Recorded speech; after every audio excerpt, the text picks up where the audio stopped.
Agenda, we have basically the discussion of the fiscal year 2019 rate structure. It's going to be presented by Mr. Tony Hairston from Rathfellas Financial Consultants.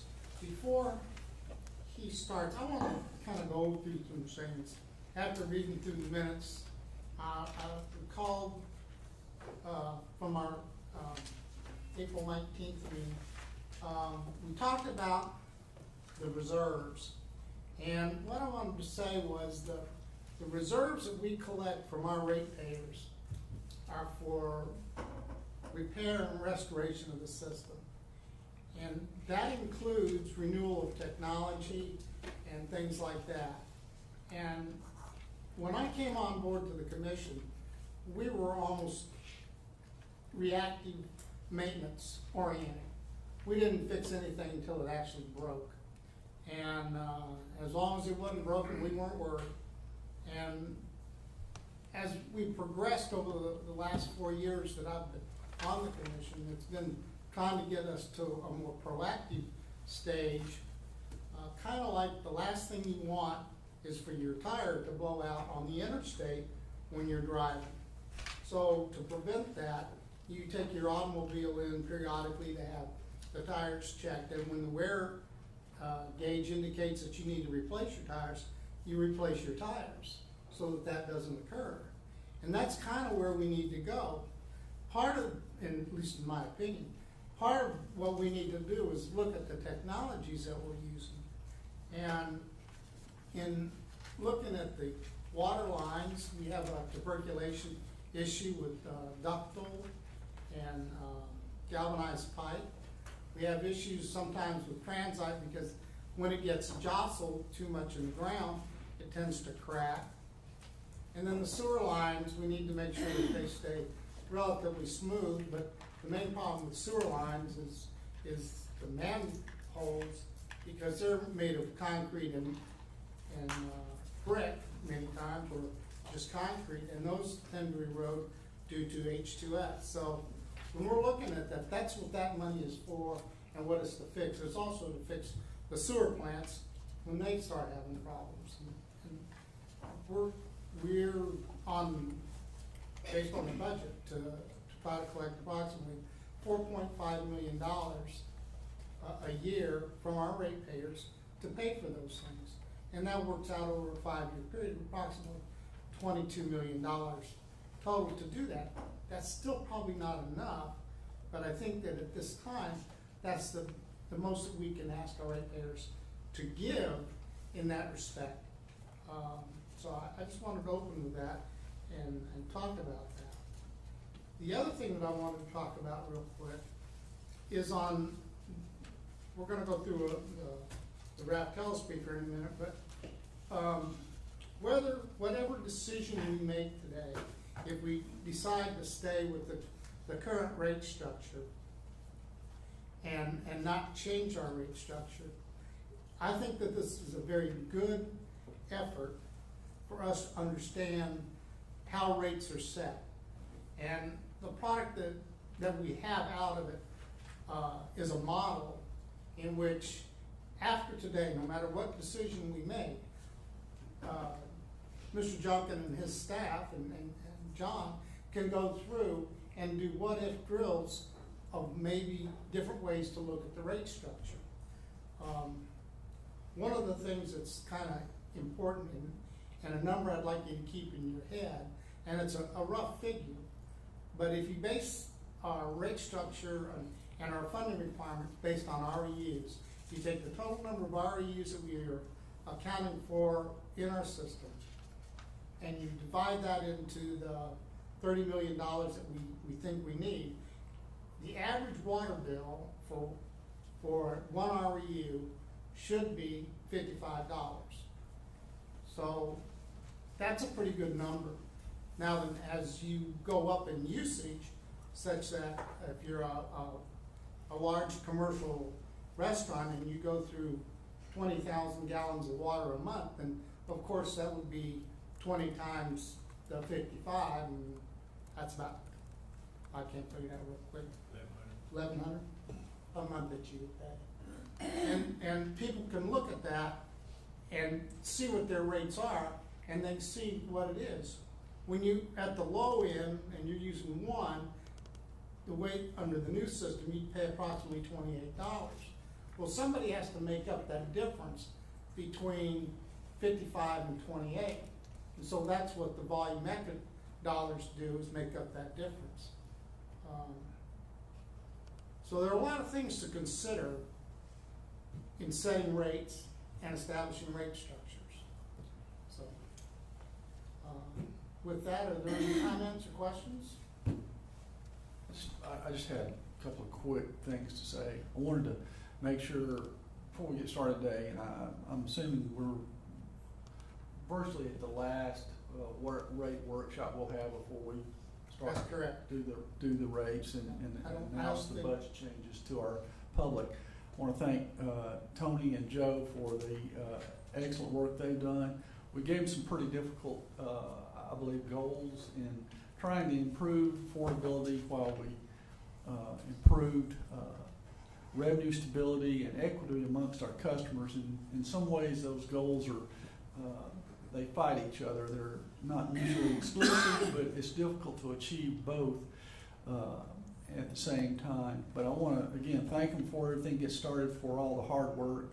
And they've been very responsive to the comments we got from the commission to make changes and to try to incorporate those changes and provide better detail or modifications to the rate structure that they were proposing that would achieve those goals but still react to the comments we received. But again, hats off, thanks a lot. And thanks to the staff who have worked with them to gather extra data and try to help us get really granular in what our customers, who our customers are, what they're experiencing, so we have a real good understanding of what the impacts are for the new rate structure. So thank you very much, all of you. If you will make sure your microphone's on, please. Mr. Chairman, maybe one more thought, Mr. Chairman, and I kind of alluded to it, and I feel like this is going to be our last rate structure, but Mr. Donahue's here today. Would you remind us where we're at in the process from a scheduling standpoint? And is today the day we need to get something decided? It is, if we're going to be advertising it, because the inserts that have to go in the bills for notice of the public hearings on the rates need to be to our printer Tuesday and no later than Wednesday of next week to have time for the full billing cycle to receive an insert before the public. But isn't it having the rates in that a legal requirement by the operating agreement? It's required under our enabling legislation. Yeah, under our enabling legislation. So, I mean, it's like, today is it. Yeah. Is that the case only if there's a change to the rate structure, or is that the case either way? Well, either way, the rates, it has to be to our printer next week. If the rate structure stays the same as required under the operational agreement, we have those numbers all ready to go. But if there's an alternative rate schedule proposed, we'd like to advertise that along with the current operational agreement structure. I think it's really more about the fact that we're establishing a budget for the next fiscal year, and so we have to advertise, right? It's not necessarily about whether we do anything with the rate structure or not. No, if we didn't change the rates, we wouldn't have to advertise. Well, that's what I was just trying to ask. I didn't do a very good job. If we don't change. The enabling legislation requires the notice and the public hearings if there's a change in the variable rates. So we leave the rates like they are today, but made a 3% increase, we still have to advertise. The only way we wouldn't have to advertise if we left them exactly like they were. If they're exactly the same as the current fiscal year going into next year, then we would not have to do that. Any other changes, we do have to comply with the enabling legislation. Correct me if I'm wrong, but when we started fiscal year 15, we didn't change the rates from fiscal year 14. No, we didn't. And we didn't do any change we didn't actually even do a new rate resolution. No, We left the one in place, so yes. that's what you can do. Just so that you're aware, you know, what you can do.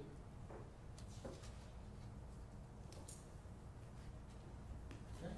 Is it necessary that the rates are changed once a year by the enabling agreement, the operational agreement, or can it be changed on a specific month, or can they say be changed in August or September, a different month? It can be changed at any time as long as we follow the prescribed advertising and notice rules within the legislation. Thank you.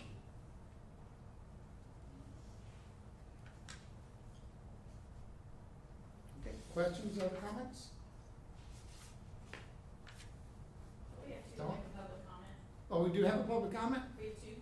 Okay, they would like to come forward? Yes, first is Mr. Bob Duncan. Okay. Please state your name and your address. Good morning, my name is Bob Duncan, and I live in Sea Palms at 198 Shore Rush Drive on St. Simons.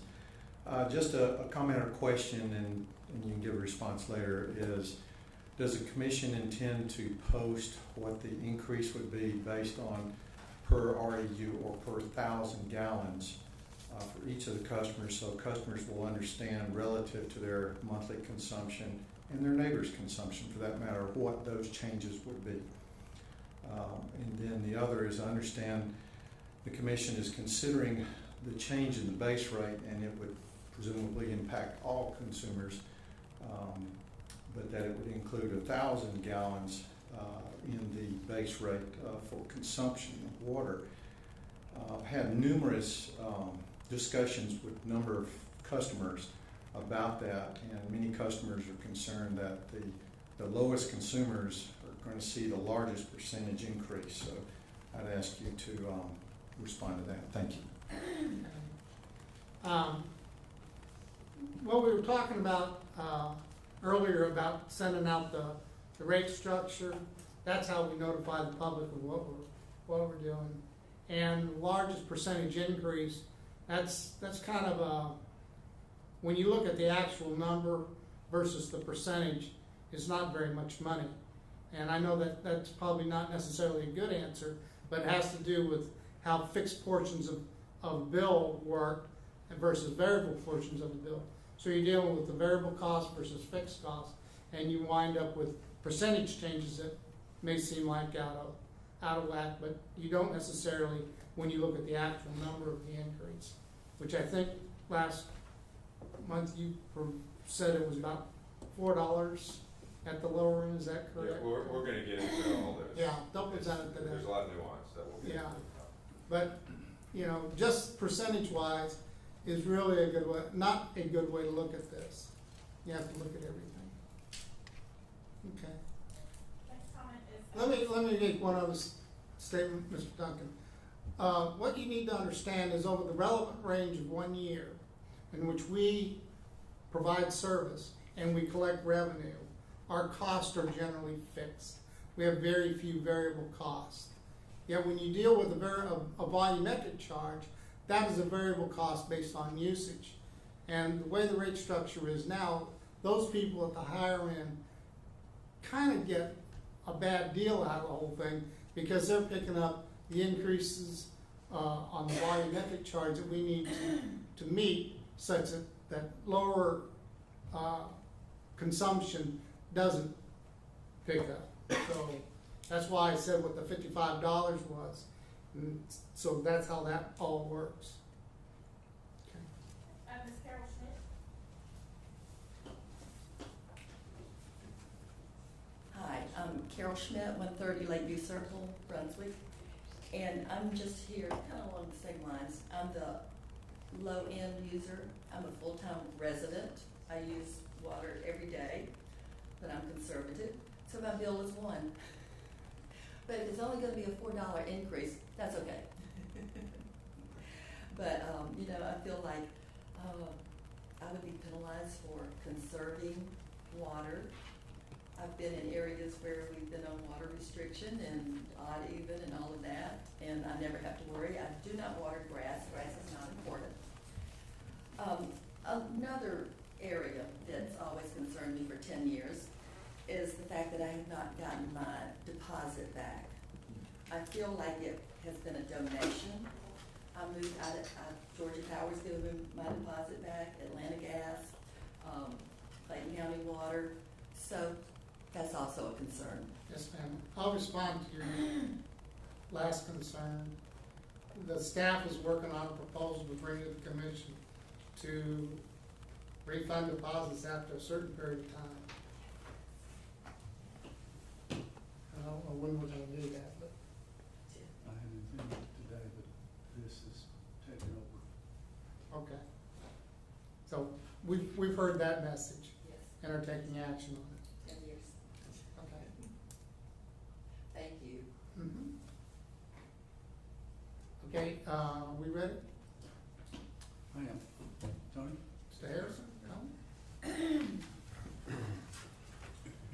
Good morning, it's good to be back again. I also want to echo as far as the support with staff, because we've had a good discussion in the last couple of weeks, and we wanted to come back with some good information, and we're going to kind of drill down, especially on certain kind of customers with low usage and so forth.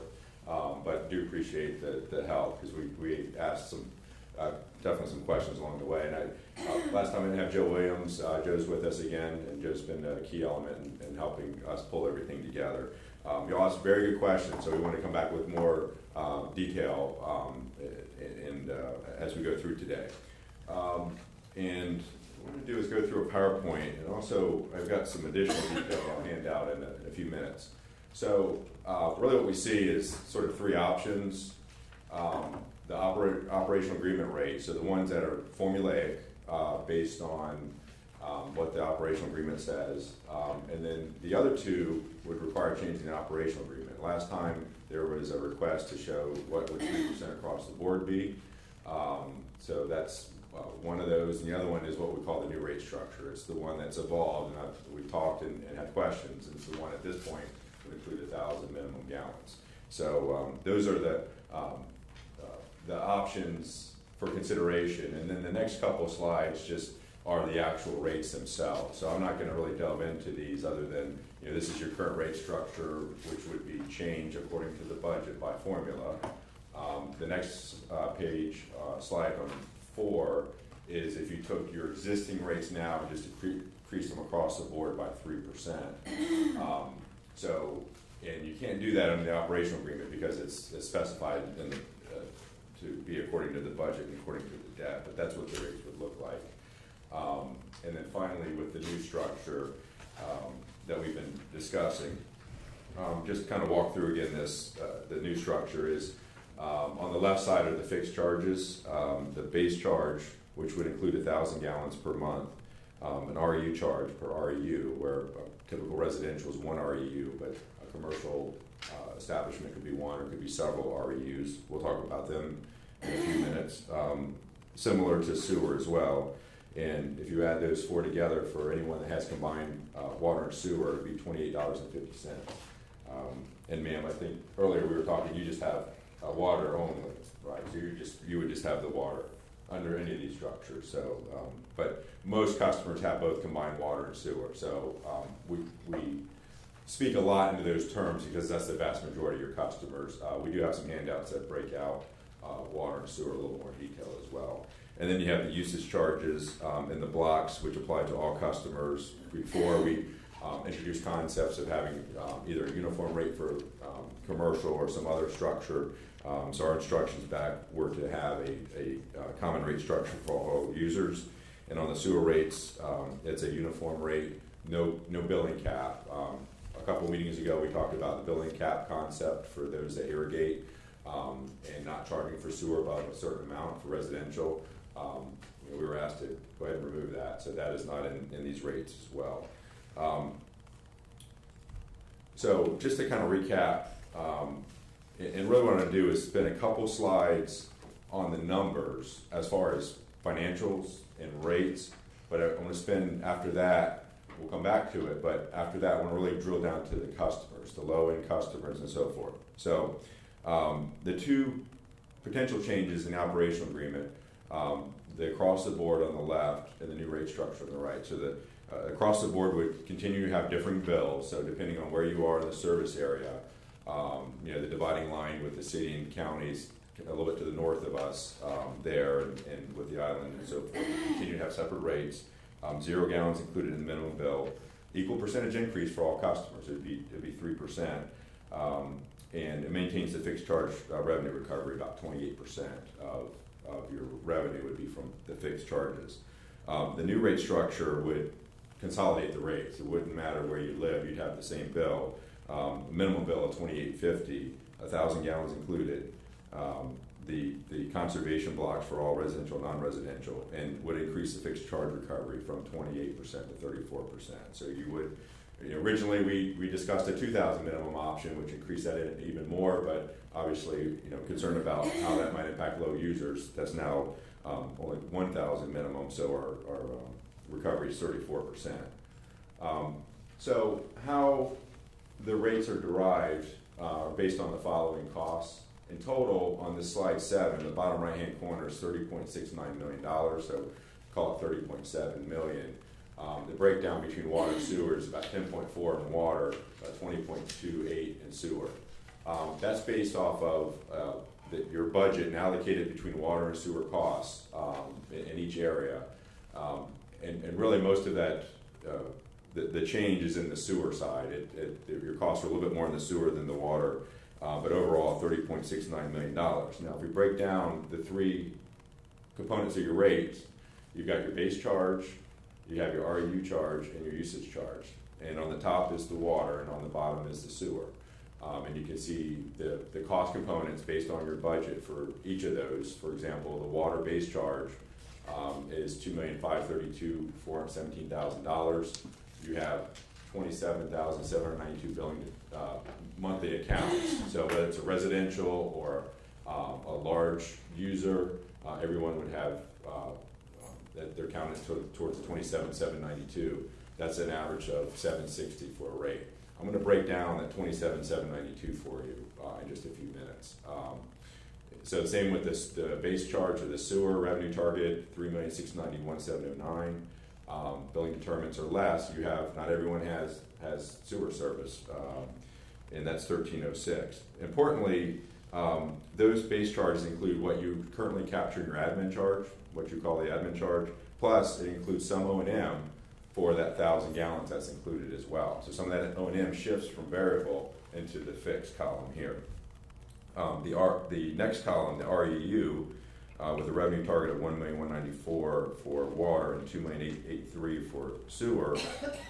For both of these includes the debt on the systems, plus capital, a portion of the capital for water and a portion of the capital for sewer. So some of the reinvestment of the rates from the REU charge would go into the REU charge. The remaining capital is in the usage charge. So again, you're blending and having some capital there as well.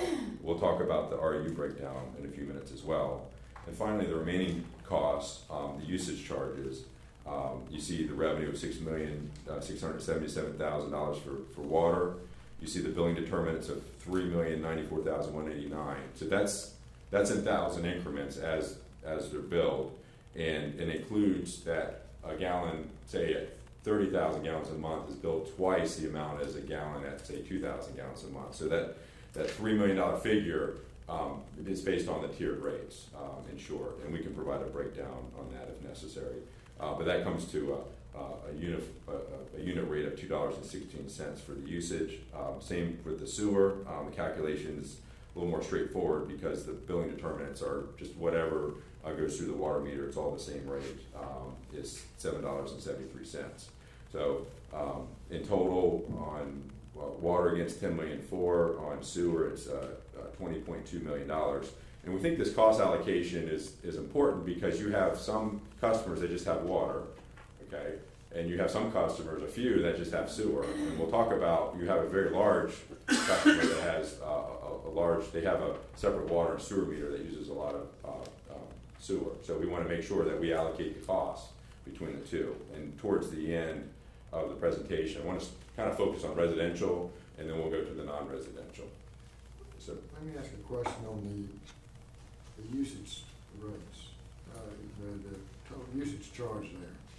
Under water, it says $2.16. right. If you go back to the customer classes, though, that's for the minimum usage, from 1,000 to 3,000 gallons. And obviously, some of those customers are gonna be using a lot, will have a Yeah. higher usage rate, so how do you come out with $2.16? So if you take the gallons, for example, if someone uses over 20,000 gallons, you take that, there's between 20 and 21,000 gallons, you take that 1,000, you're billing double. So it's counted as 2 gallons for billing purposes. So, and that's exactly how you do it now. You have gallons that are billed at different tiered rates, so you're just equating them, billing determinants, for those that are familiar with that, is you're just equating how you're billing it. Certain gallons you're billing at different rates than others. That's the whole tiered structure. Yeah, but the revenue breakdown is based on usage rates. And our customers, we got some customers that are minimum users. We're gonna talk about Others this. are 5,000, 6,000, whatever. And so it seems like that $2.16 should be a higher number based on the total amount of usage. So, I can understand that for the minimum user, yeah. but not for the others. So that 3,094,000 figure, what goes through the meters is 2,272,000. That's what goes through the meters. But you don't bill everything at the lowest rate. You have the tiered structure. So the higher users, as they use more, each 1,000 gallons they use is in a billing determinant worth more than one of the lowest. So that's all it's just equating 2.2 million to 3 million. Is it 2.16, is that $6,677,000 divided by 3,094,000 gallons? Yes. of water? It's not gallons, it's gallons converted. It's equivalent gallons. So again, if you're at 20,000 gallons, if you'd like, by the end of this meeting, we can produce a schedule that shows you exactly how that's derived. So the 216 is not a calculation, it's a plug-in that. It's not a plug-in, it's what. Yeah, it based on the tiered rates, you're not charging everyone 216, you're charging some folks that use more, and this is part of our kind some are getting charged depending on how they use, as this is not low users. The low users are 216, and that's clear once they get above 1,000. But once you get above 3,000, now you're 289. Okay, and 289 is equivalent to 1.34 times the 216. And then once you get above 6,000 gallons, every 1,000 gallons you're using at that higher level is 1.67 times. Now, I understand that. Back up on slide if you will, where you were just working. So that right there, that was an Excel document where the 216 is. There's not a formula to produce 216. That was plugged in to produce other stuff. Okay, so we identified the revenue first. We looked at the gallons second. Okay, if we charge everything uniform, if we charge every gallon the same, doesn't matter if you use 100,000 or 2,000 gallons, we charge it the same, then we would take the 6,677 and instead of dividing it by 3,094,000, we would be dividing it by the $2 million figure. But you're not charging every gallon the same. You're having higher billing determinants. It'd be a lot higher, exactly. I'm confused now. Okay. I'm sorry. Right, that's why we're talking. So the 3,094,189, that is gallons? That is, it's taking 2 million, it's taking 2 million of 1,000 gallons that are actually go through your meter, and it's equating them on revenue that some gallons get billed more than other gallons. So the low end users get what's equivalent every 1,000 gallons is 216. The higher users get upwards of 2 times the cost for 1,000 gallons. So this is taking those higher gallons and it's taking if I had a whiteboard, I'd write it on a whiteboard for you. It's taking the higher gallons and equating them to the revenue that they would produce. Why didn't it just be the total amount of gallons? So if you look at it. Then you wouldn't have a tiered rate structure. You'd have a uniform rate structure, and that 216 would be, I don't know. No, 216 on this would be a bigger number. It'd be a bigger number, and your low users would be paying higher That's for the usage. that's the average. That'd be the average usage charge for all the customers. That's what I'm looking at here. Because when I see this number here, Okay. I'm concerned about what is our cost of treating At 294, so if you wanted to have a uniform, if you asked me to give me a uniform structure, I want to charge all the 1,000 gallons the same, I would say that's fine, charge them $2.94. So instead of, if we go back. So that 216, if we figured it that way, would be 294. Right, and so if we got rid of all this, and we said, we don't want this is too complicated, all right, well, let's just charge $2.94 for these folks and these folks and these. That's So, what we- so to come up with that amount of revenue for the amount of water it's used, it'd be $2.94 for the usage charge, average. Yes, sir. Yeah, and I understand some would be lower than others. Right, and that's, yeah, and that blend is how we got there. So not looking at equivalent and not looking at blended, what is the number of gallons that you're targeting to deliver per month? It's, Yeah, these are monthly That's- numbers? no, that's an annual, Okay. yeah, that's a good question, that's, Annual. yeah, that one, these are we put these monthly because they relate to people, this is the annual amount these people use. Yeah, so that's an annual amount, we're not dividing it by 12, but if you wanna know the monthly, you would divide you divide it by 12. Okay, so non-equivalent gallons, the annual number of gallons that you're planning to deliver here, you're targeting, what is that? It's not the 3 No, million times 1,000, it's some other number. no, it's 2 million, roughly 2 million, just under 2,000,003 of 1,000 gallon increments that go through your meters. So you would deliver Could be. 2 million roughly per year, we think. That's the actual number of gallons delivered. And so we have a number of customers that we have taken 1,000 gallons per month, 12,000 gallons per year per customer. And we've taken the revenue associated with that and added it, taken it from the variable side and added it into the fixed rate, into the base charge? In So- order to raise the base charge? If we, maybe I'll restate it this way. If we didn't have a 1,000 minimum included, then some of these costs here would shift back over. But this number would go up because this number does not include the first 1,000 gallons. So this number does not include the first 1,000 because we're not gonna fill for that first 1,000. Okay, so the 2 million per year does or does not include the first 1,000? Does not, Does not include it. So we're actually gonna deliver even more than 2 million. yes, So what are we gonna deliver per year, do we know? yes. It is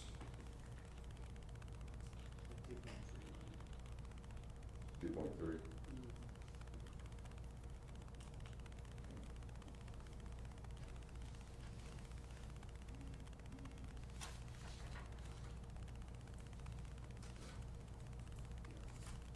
Where's the first 1,000 gallons?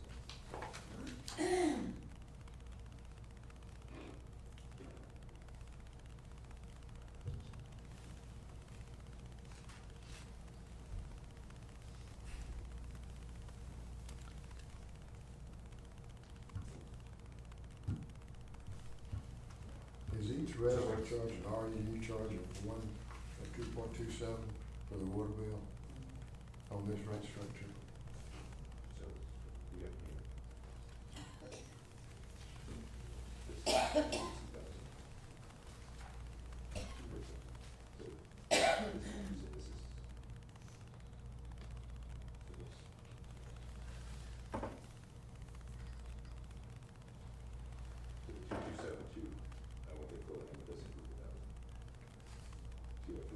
Okay, so I misspoke.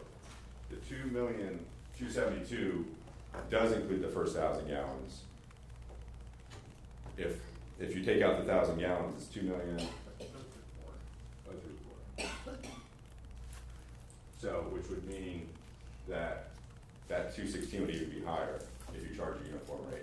So So it's, the base charge includes 1,000 gallons per month yes, in the cost of the base charge. So it's essentially free on the variable side to every customer in the system. you already paid for it whether you use it or not. So it just shifts those dollars. The gallons go away, the dollars come over here. Because we won't bill you twice for it, right? Right. Otherwise we bill you twice. So we would take 12,000 gallons times every customer. And then that amount of water delivered is already paid for over in the base charge. Correct. Okay, so then wouldn't we also reduce the total number of gallons delivered by that? 1,000 times every customer? Right, In so, order to calculate the variable charge for all those customers right, above 1,000? Almost. Not everyone actually uses 1,000. yeah, and that, we're gonna talk about that in a minute too.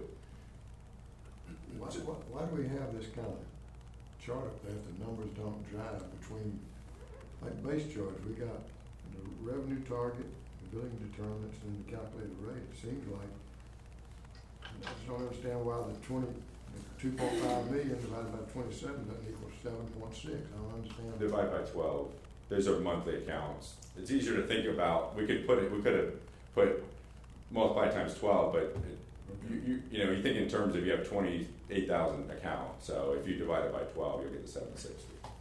And each residential user gets charged 1 REU, right? Correct. 2.27. Correct. Yep.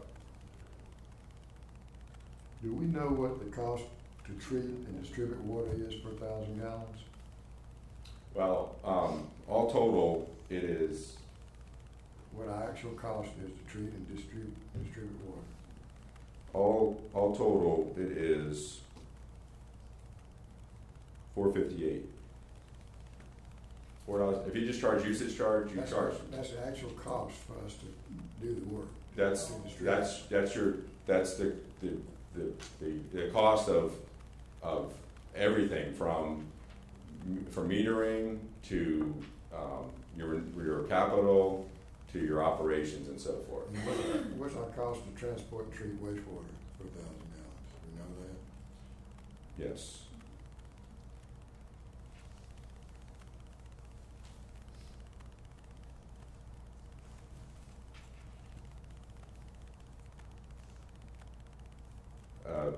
Approximately $11.43. $11.43. And we know how many water and sewer customers we have and how many water-only customers we have? Well, water sewer is just slightly less than that number. If you look at these accounts, so most have both. So you have less sewer than water, because some are water only. So the difference between that number is your water only. There are a few, there's not a lot, but there are some sewer only here. So there's a little bit of nuance here. But largely you can think about roughly the difference, which is a little over 4,000 are water only. But most of your, I think that's, I don't know, 90% or so, 23,000 out of, except for a few sewer only, out of 27,792 have both. So these are the same, almost all of these are the same customers, except you have an extra 4,000 here that you don't have here. We're gonna get into the sewer only in another slide here in a minute, right? Especially for the large one. Yeah. But don't we know the number of combined water and sewer customers, and then the number of water customers only and the number of sewer customers only? Can somebody tell us that? Yeah, we can. We get the number. I mean, the sewer only is it's a relatively small number here, except for one particular account that we'll talk about. That's a relative, we'll get you their complete breakdown. But I think if you want to get your head wrapped around. I like to know the number of water-only customers, mainly. Probably four. It's around 4,000. Yeah, it's over 4,000. 4,000? Yeah. I see what you did now, and I think that's correct. Okay. Yeah. So, using, now to get to your 3 million, the 3,094,000, you used a ratio of some sort or a multiplier of some sort at each charge level. And how did you arrive at those numbers? It's simple. Well, you already, this is. To get the equivalent. Yeah. To go from 2 million to 3 million, roughly. So it's similar to your structure now. So it's not, you have a similar structure where you do go up. So in the increments here, so what happens is these gallons that are here, and before this meeting's done, I'll write the gallons here and I'll convert it for you. But what the math is we figure out how many gallons are here, and you put, this is gallons metered, and this is how they count for billing determinants. And that's the All the 300 gallons million here. that's the 300 million gallons, the point 3 thousand, the No, point no, no. 3, That's the 2.2 million. This column, and I'll walk you through it, and I'll show you the numbers here in a minute, but, so, there's so many gallons here, here, here, here, here. They go through the meter. Meter doesn't care how much you charge, right? The meter doesn't care. It's just counting gallons. If you add that together, you get roughly 2.3 million. 2.3, 2.3 million, Yeah. 1,000 gallon increments. right. Now, if you go and have a equivalent factor, you would count the ones that are here as 0, Right. okay? And and you count the ones here as 1. And you count the ones here, the gallons, you count the gallons as 1.34, because this is 1.34 times that. You count the gallons here Oh, I see. as 1.67, okay? And you count the gallons here as 2 times. And This you is add straight this ratio. together, and you get 2 million, 3.0. That's the 3 million. That's the 3 million. Okay. It's that far right column. So the 2.3, the 2.3 that I mentioned on this column turns into the 3 million over here, because you've equated these gallons. Some of them are not worth anything as far as billing, and some of them are worth double. The first 336,000 gallons is 0. And then because that's roughly 28,000 customers times 12,000. Well, it doesn't work that way. It's even Rough. trickier than, it's trickier than that. Just think about it. We'll talk about these customers, but when I said you count the gallons and you have an equivalent, okay, these aren't just gallons that people that are low users use. This includes your largest customer. They all have to go through 1,000. They're all going to be 0. So the math doesn't quite work that way. You have to look at every bill. You got to do analysis on every bill. And even since last time, we've drilled down to understand the customers that end here. But if I'm using 20,000 gallons, you got to take my bill each month and put 1,000 here, because you're not going to charge me for the first 1,000 and not charge someone else for the first 1,000. So the math's a little more complicated than that. Yeah. So the 216 is the next 1,000 gallons. Yes.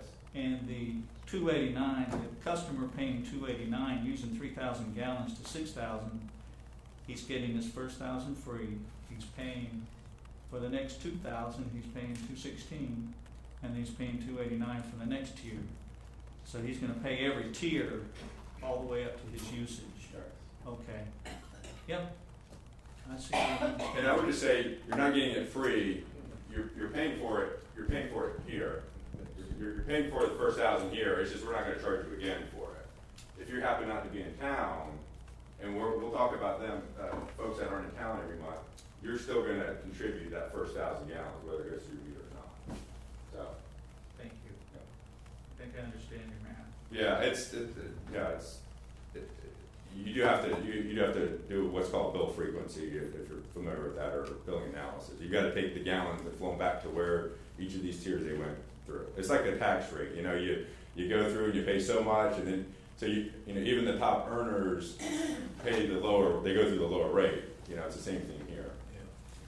Wouldn't it be fair to say you've established a flat rate for a minimum usage amount, and then you get over that minimum usage and you get like a surcharge? No, you're those that use more pay more. So I guess a surcharge or a usage charge. Yeah. As you go up, and we have established, over here, 1,001 to 3,000, and 3,001 to 6,000. So Yeah, and in some respects, that sort of average and I want to be careful because it was asked about the total cost of delivering, but we only have part of the cost here, right? Because part of the cost is fixed, part of it's here, but the average is somewhere in here. Right? That's the average. So this is a little bit, everybody gets a little bit less than the average, and as you get higher, you're towards the average and so forth. So and we looked at different customers and how they're impacted to understand that, so.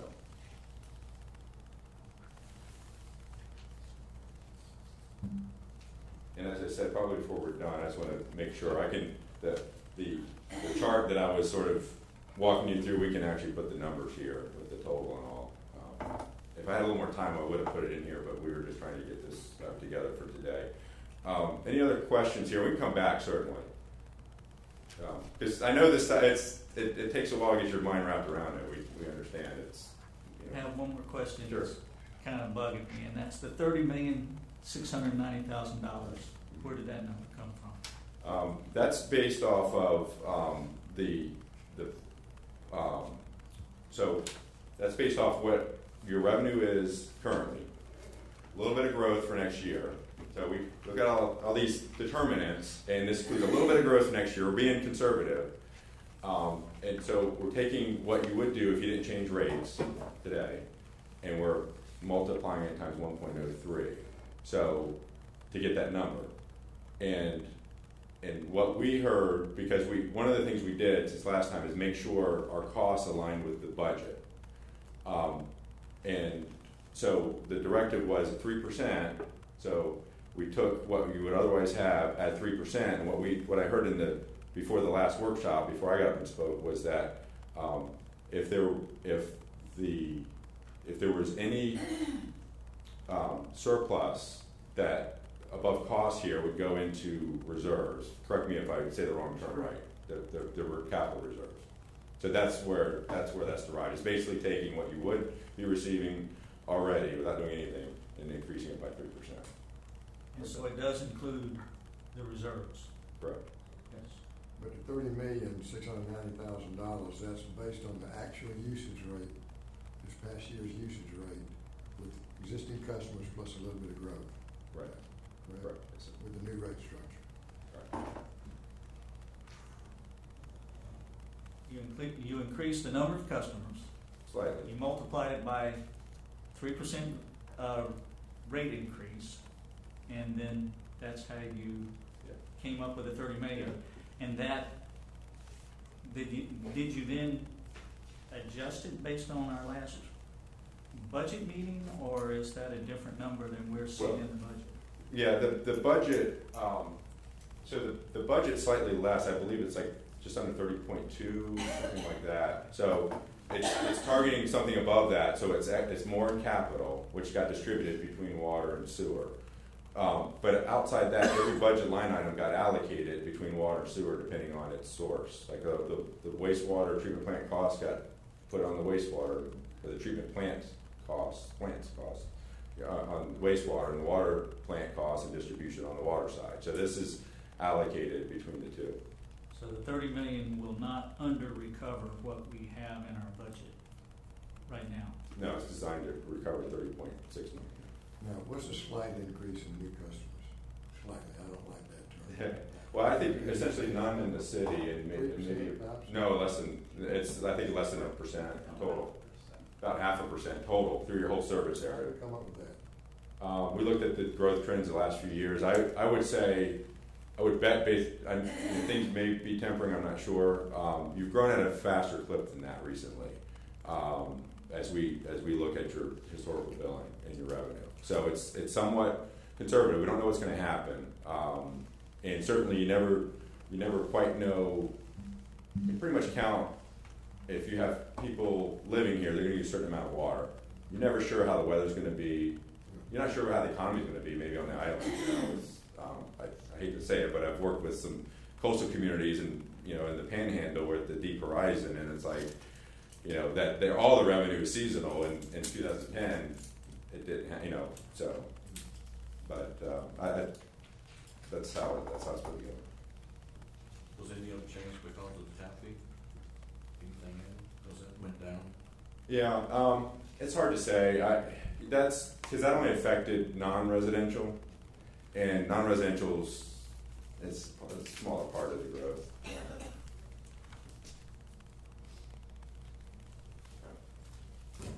So we'll spend some time drilling down on the customer statistics. And so when you look at, so let me go back a slide. So when we look at the what we're doing is breaking down these two numbers. We'll spend a lot of time on the account, because that's people, that's bills you're sending out, okay? So on the left is water accounts, on the right is the sewer. You see city and county residential, and then the non-residential, and you have some irrigation. So the residential is about 86.7% of that total, and we're really going to drill down on the residential and the low users in the next couple of slides. So let me go back real quick. So I'm really going to spend time on these two right here. We're going to drill down, and then we're going to drill down further.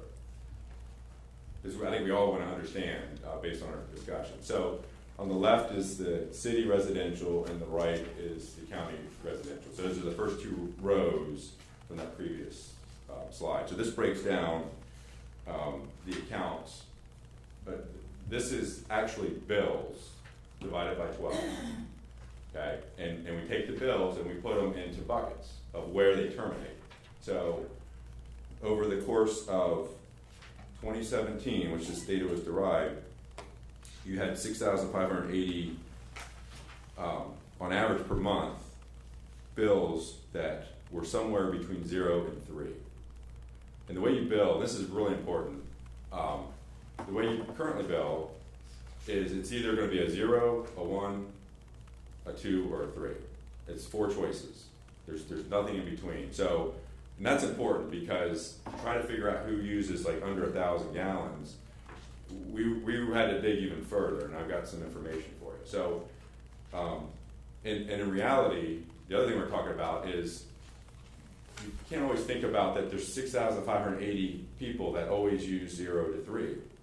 We think there's a lot of them that in some months they use more, in some months they use less. And I'll show you an example of that in a minute. But that's where the bills fall.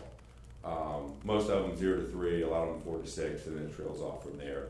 County slightly more in the middle. That's 3 to 6 and the 0 to 3.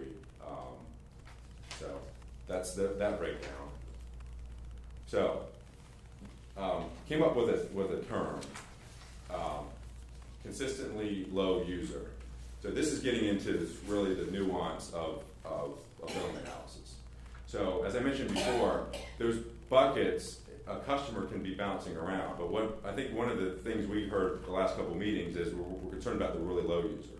So what I'm comparing is a consistently low user to one that's not consistent, but will affect the statistics until you drill down. So you have customers, this is an actual, and we'll give you the numbers in a minute, you actually have customers that will use, that actually have historical records like on this left.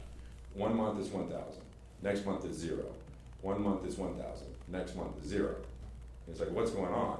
Well, if you think about it, they're using about 500 gallons a month. In 1 month it doesn't trigger, it's a 0. The next month it triggers, it's a 1. So that's what I would call a consistently low user. Now, if you average it, they use 500 gallons a month. But if you go take the bills and put them into the buckets and count them over time, because you're dealing with a lot of statistics, you'll have 6 bills over the course of the year for that customer at 0 and 6 at 1. Okay? And so it looks like it drives those numbers of what looks like 0 bills versus 1,000 gallon bills. So we wanted to understand that better. So that's one phenomenon, and we'll talk more about them. The non-consistent low users, this is, and you got several that fit the profile on the right. One month is 3,000, next month is 9, next month is 3, next month is 1, then it's 0, 0, 0, then it's 3, 2, 5, 6, 4. Well, so imagine I have 12 customers like this that have this exact profile. Well, I've got 12 bills at 1,000. Well, 12 divided by 12 is one customer that uses 1,000. They would appear like a 1,000-gallon customer when they're not. They have 3 zeros, so they're starting to count on the zeros, but they're not. They're maybe seasonal. They also start hitting the higher bucket as well. So there's really 2 different types. Now, and part of this phenomenon, especially on the left, is because of the 1,000-gallon billing. You're either 0 or 1. So So we drilled down and we did some sorting routines to look at, because we have your customer database, and we have their usage over 12 months. So now we can start looking at, well, we look at who averages 1,000 or less over the course of the year, and for those customers, who doesn't peak, who doesn't get above 1, 2, or 3,000 gallons? Because I think the concern was that it's a consistently low user. They're the ones like on the prior slide that are 1,000 one month, 12 the next, 10 the next. That's a different kind of customer. But the ones that are consistently low users, we looked at and we identified through a sorting routine of who consistently doesn't peak up and down, but who consistently fits there. So for the city water counts, there was about 285 that were zeros in 2017. They were at least zeros. They weren't vacant. They were zeros. They may be somewhat different over time. They may be new accounts that may be starting out. It's a number. But here's the important thing: 100 to 900 per month. There were 611. So how did we figure that out? Well, let's say if your billing profile was 001, 001, 001. Well, you look at it, you kind of figure if it was consistently that way, they probably use around 300 gallons a month, okay? And if you were 01, 01, 01, probably consistently about 500 gallons a month. So we looked and saw that there's about 611 that fit that profile in the city and about 699 in the county billing system. And kind of similar for 1 to 1,900 and 2,000 to 3,000. So that was about 4,660. And again, these customers, like at 2,000 to 1,900, these aren't ones that bounce up to 10,000 in certain months. These are ones that stay under a certain amount, okay, that control the bill, right? So if you notice, this total in the city is 4,660. And I'm going to go back to 2 slides. That 4,660 is a subset of 6,580, okay? So this tells me that the other customers of that 6,580 are bouncing around, okay? They're more like this customer. The ones on the next slide I'll go back to are like this customer. So that 4,660 is a subset of that other 0 to 3 slide of the ones that are consistently in that area. And the same with the county. So, and I'll have a handout in a minute to talk about how these folks might be impacted. And so the point is here, and I know this is a lot of detail, and the point is, one, so we all understand better how you're billing and how customers, use and who uses. And no matter what the decision on the rate structure, doesn't really matter. You have a greater understanding. So I think that's the point in going through this level of detail. I'll stop for a minute because I know I've kind of thrown a lot at you. Questions, comments, go back over it. Did it make sense?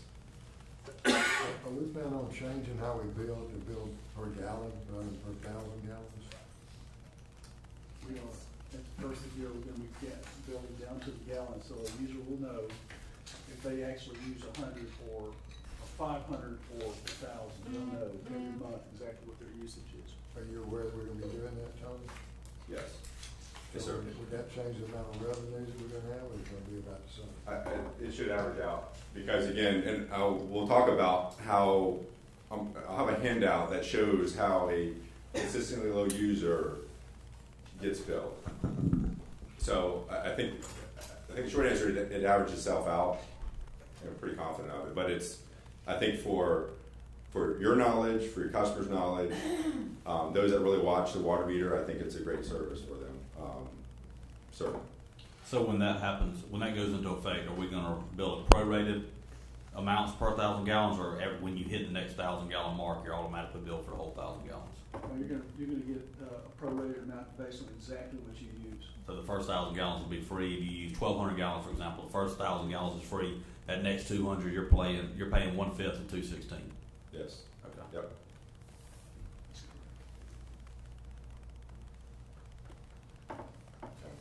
And so what I'll do is go through a couple of the comparisons again, with other utilities, just to kind of put it in perspective. And I think probably it'd be a good point to go in the handout, because it goes into even further kind of detail, just so you can look at all the options on your rates and how the low users might be impacted. But just 3 slides on comparisons. The first one is 0 gallons.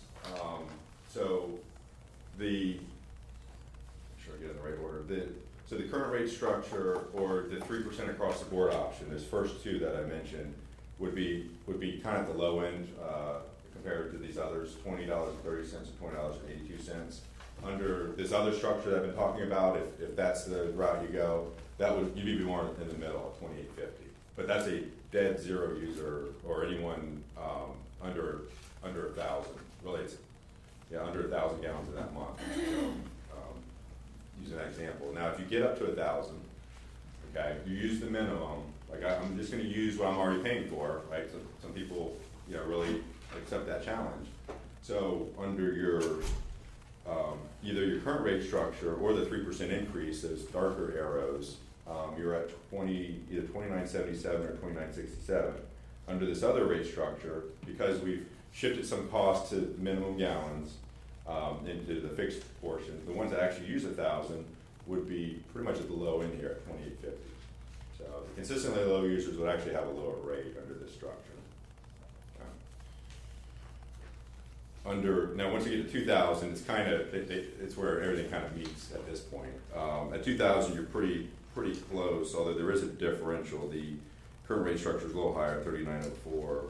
The 3% increase is $38.72, and the new structure would be $38.38. And the reason why those are different is just the dynamics of the different rate components. So you start having these interactions of the math between fixed and variable on these. So what I'd like to do is your current, your new increase, I'm trying to figure out how it compares to what we had on the last 2 presentations. As far as the structure, it's changed somewhat since the last structure, because the first one we were at a minimum, the 2,000 was actually at a lower level than the one where the 2 compared a little favorably the last 2 meetings ago. Where that says current rate structure, is that the city or the county? That is the city. For all of them, or I mean, you had a 0 option, 1,000 option, a 2,000. Is that the city and all of them, or is that? Yeah, I think all of those are the city, because you have more low users, I think, in the city. That was a concern. And you have consistently low users in the county too. So maybe we can run it quick. Just pull up the. Where is Satilla Regional? It's up. Right across. So all of the ones that are above JWSC on that chart are below the floor line, except for Satilla Region.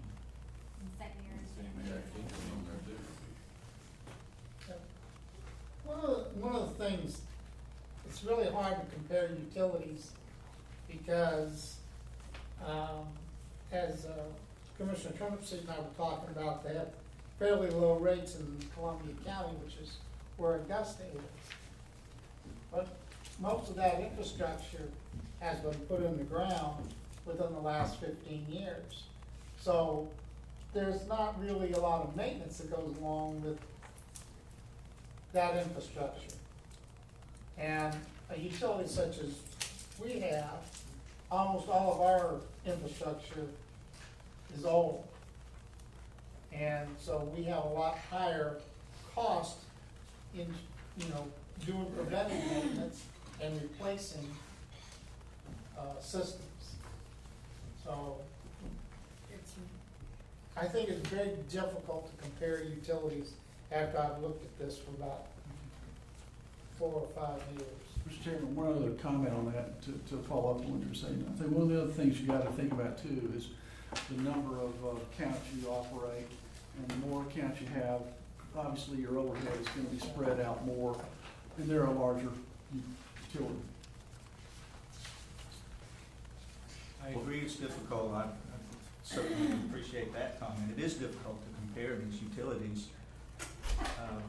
because of the age of the system and location of the utility, all those sorts of things, which is why we want to look at data like this, where we look at a number of them. We don't compare ourselves against just one utility. We compare ourselves against, I don't know how many you have up there, 15 other utilities. I mean, for me, I would like to see, and we had suggested this before, I would like to see more Georgia utilities in that mix.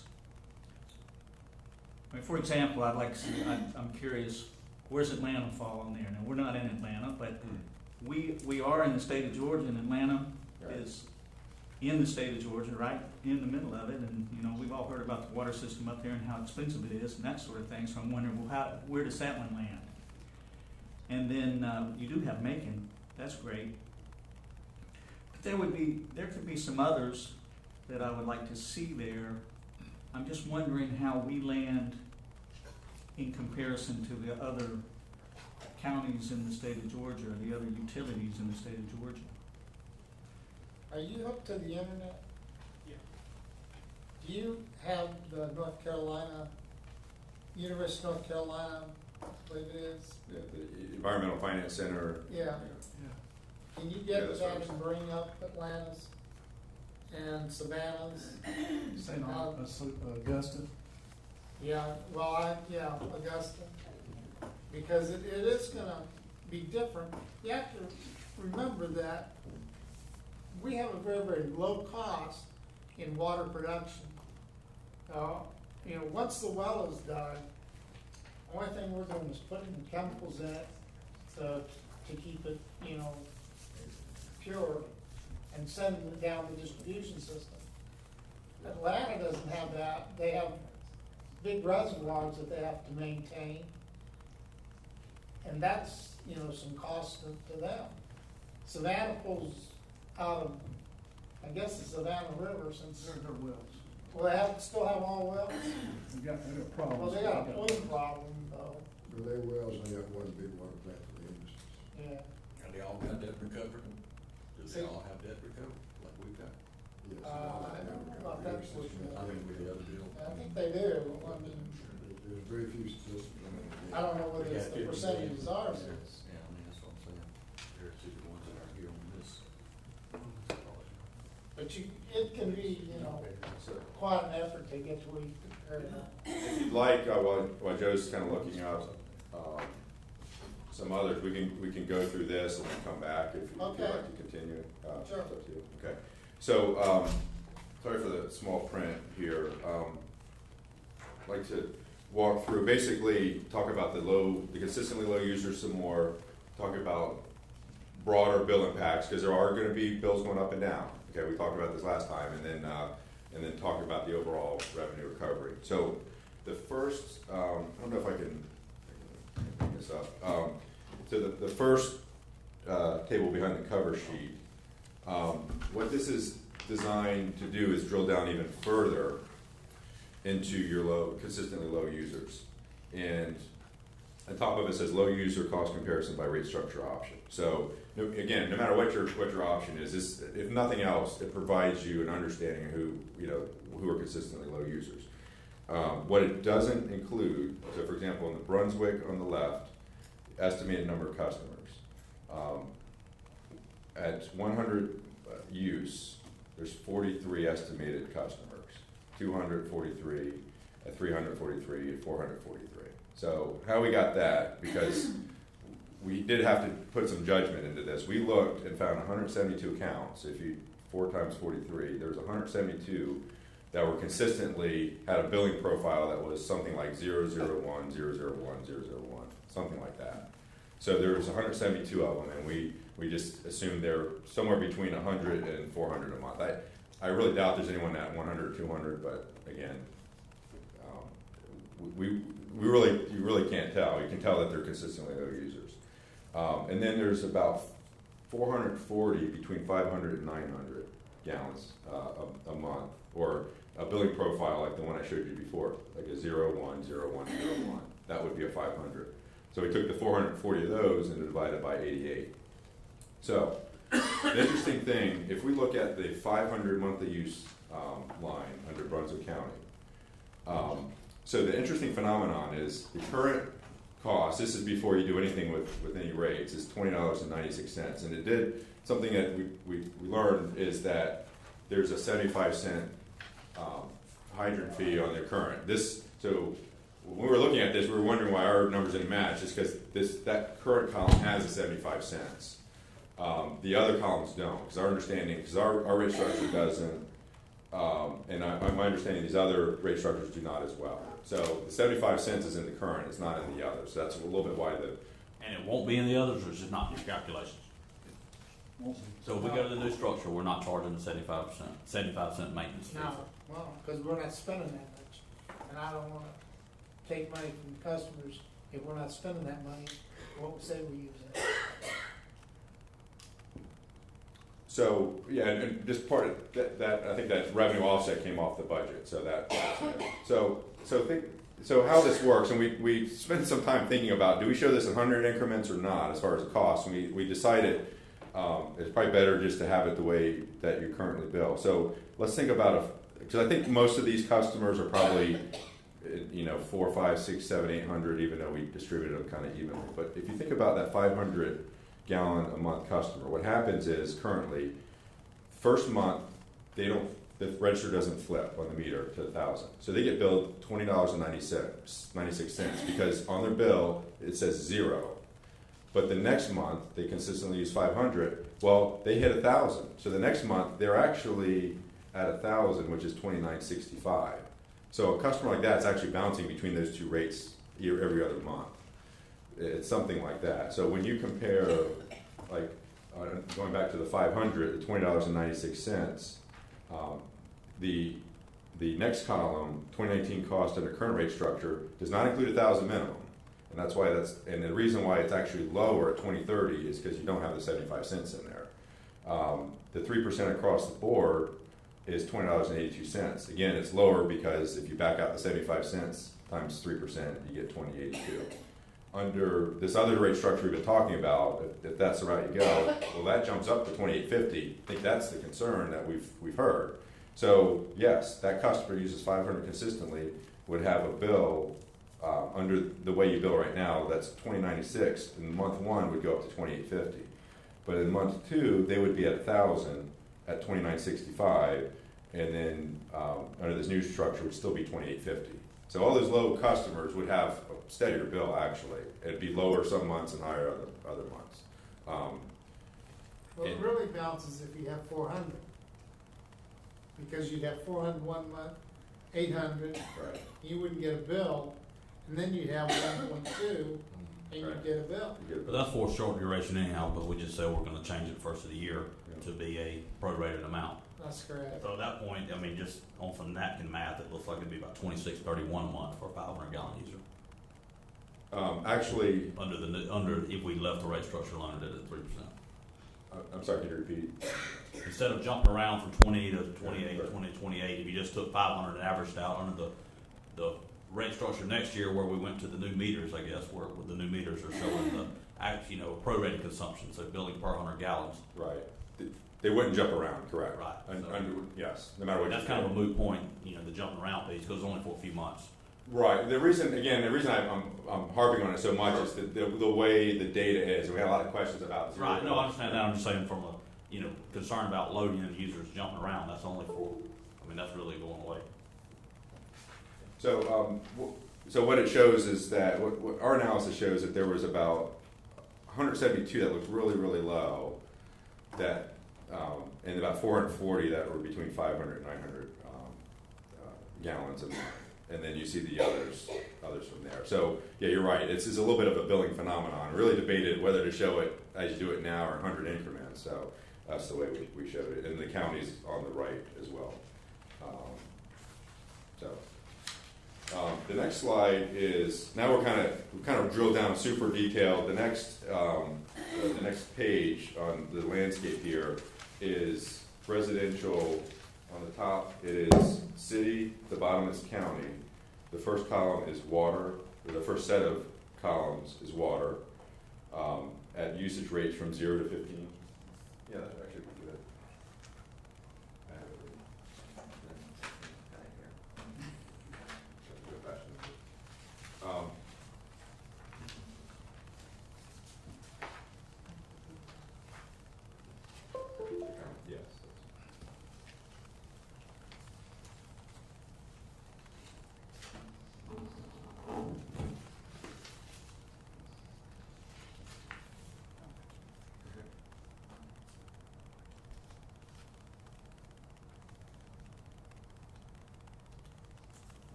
access, you're not looking at the USB drive.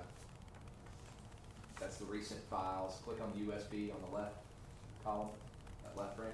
See, I'm not seeing it here on She's the not screen. seeing it there. Yeah, I can't directly hear, I'm seeing it there, but I don't see it here. Oh, I misunderstood. Yeah, no, I'm sorry. Oh, yeah, that's weird. There. And then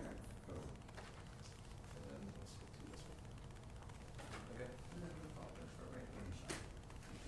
And the first one. So I can copy the desktop. Yeah, weird.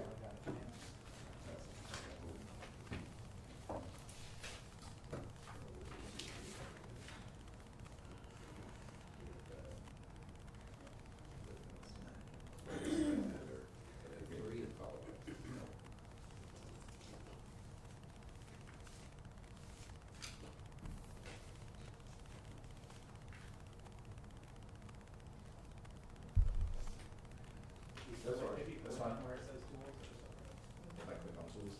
Hey, he's done this before. Thank you. Sorry. So, we went over this first, with the consistently low users. Now, I'm gonna have to, can I zoom?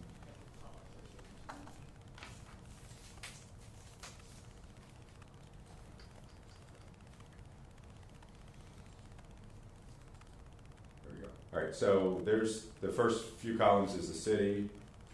Go a little bit bigger.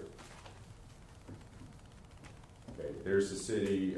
This is where, so we highlighted 5,000 gallons. That's just a benchmark. The average for the city is actually less than 5,000, a little over in the county. So just for the water, 1939. This is the bill under the rate structure. Just the water bill for those water-only customers would be 1939 to 1997. That kind of increase. But we don't have. Excuse me, that's city. We don't have the other, across the board would just be it would be 3%. We don't have it on the schedule, but if you just think that across the board it's pretty simple, it's just 3% for everybody. This does not, does this have the 75 cent limit, Joe? Yes. This has a hydrant fee. Yeah. It's on the water bill, not the sewer bill. Okay, thank you. And then, and we don't have the operational agreement rates as well. Here's the county bill for 5,000 gallons. We have all these other increments. So if we come over, here's the sewer. There are a few sewer only. And this is the city and this is the county. And then for most customers, as we talked about at the beginning, most customers have both. So when you look at sort of a benchmark for the city, it would be an increase where you're at 65.47, it'd be closer to 69.52 at 5,000 gallons. If you look at the county, it actually is slightly less at 69.85 to 69.52, and it's okay. So you got some increases and decreases, and there's more we'll talk about. The point is, and again, you know, if the commission want to go this structure, there's going to be these ups and downs this one time. The landing spot, though, this bold at 60.52 in the county is the same as the city. So, you know, whether you do it now or think about it in the future, instead of saying, are you in the city or are you in the county, and where the dividing line is, it would be how much is 5,000 gallons for at 69.52. Well, the last meeting when we reviewed all those, I thought all those were going down. I mean, that was one of the big questions: is how are we raising revenue when everybody's going down except the lowest end users? Right. And that's definitely not what this reflects. So what am I missing? Yeah.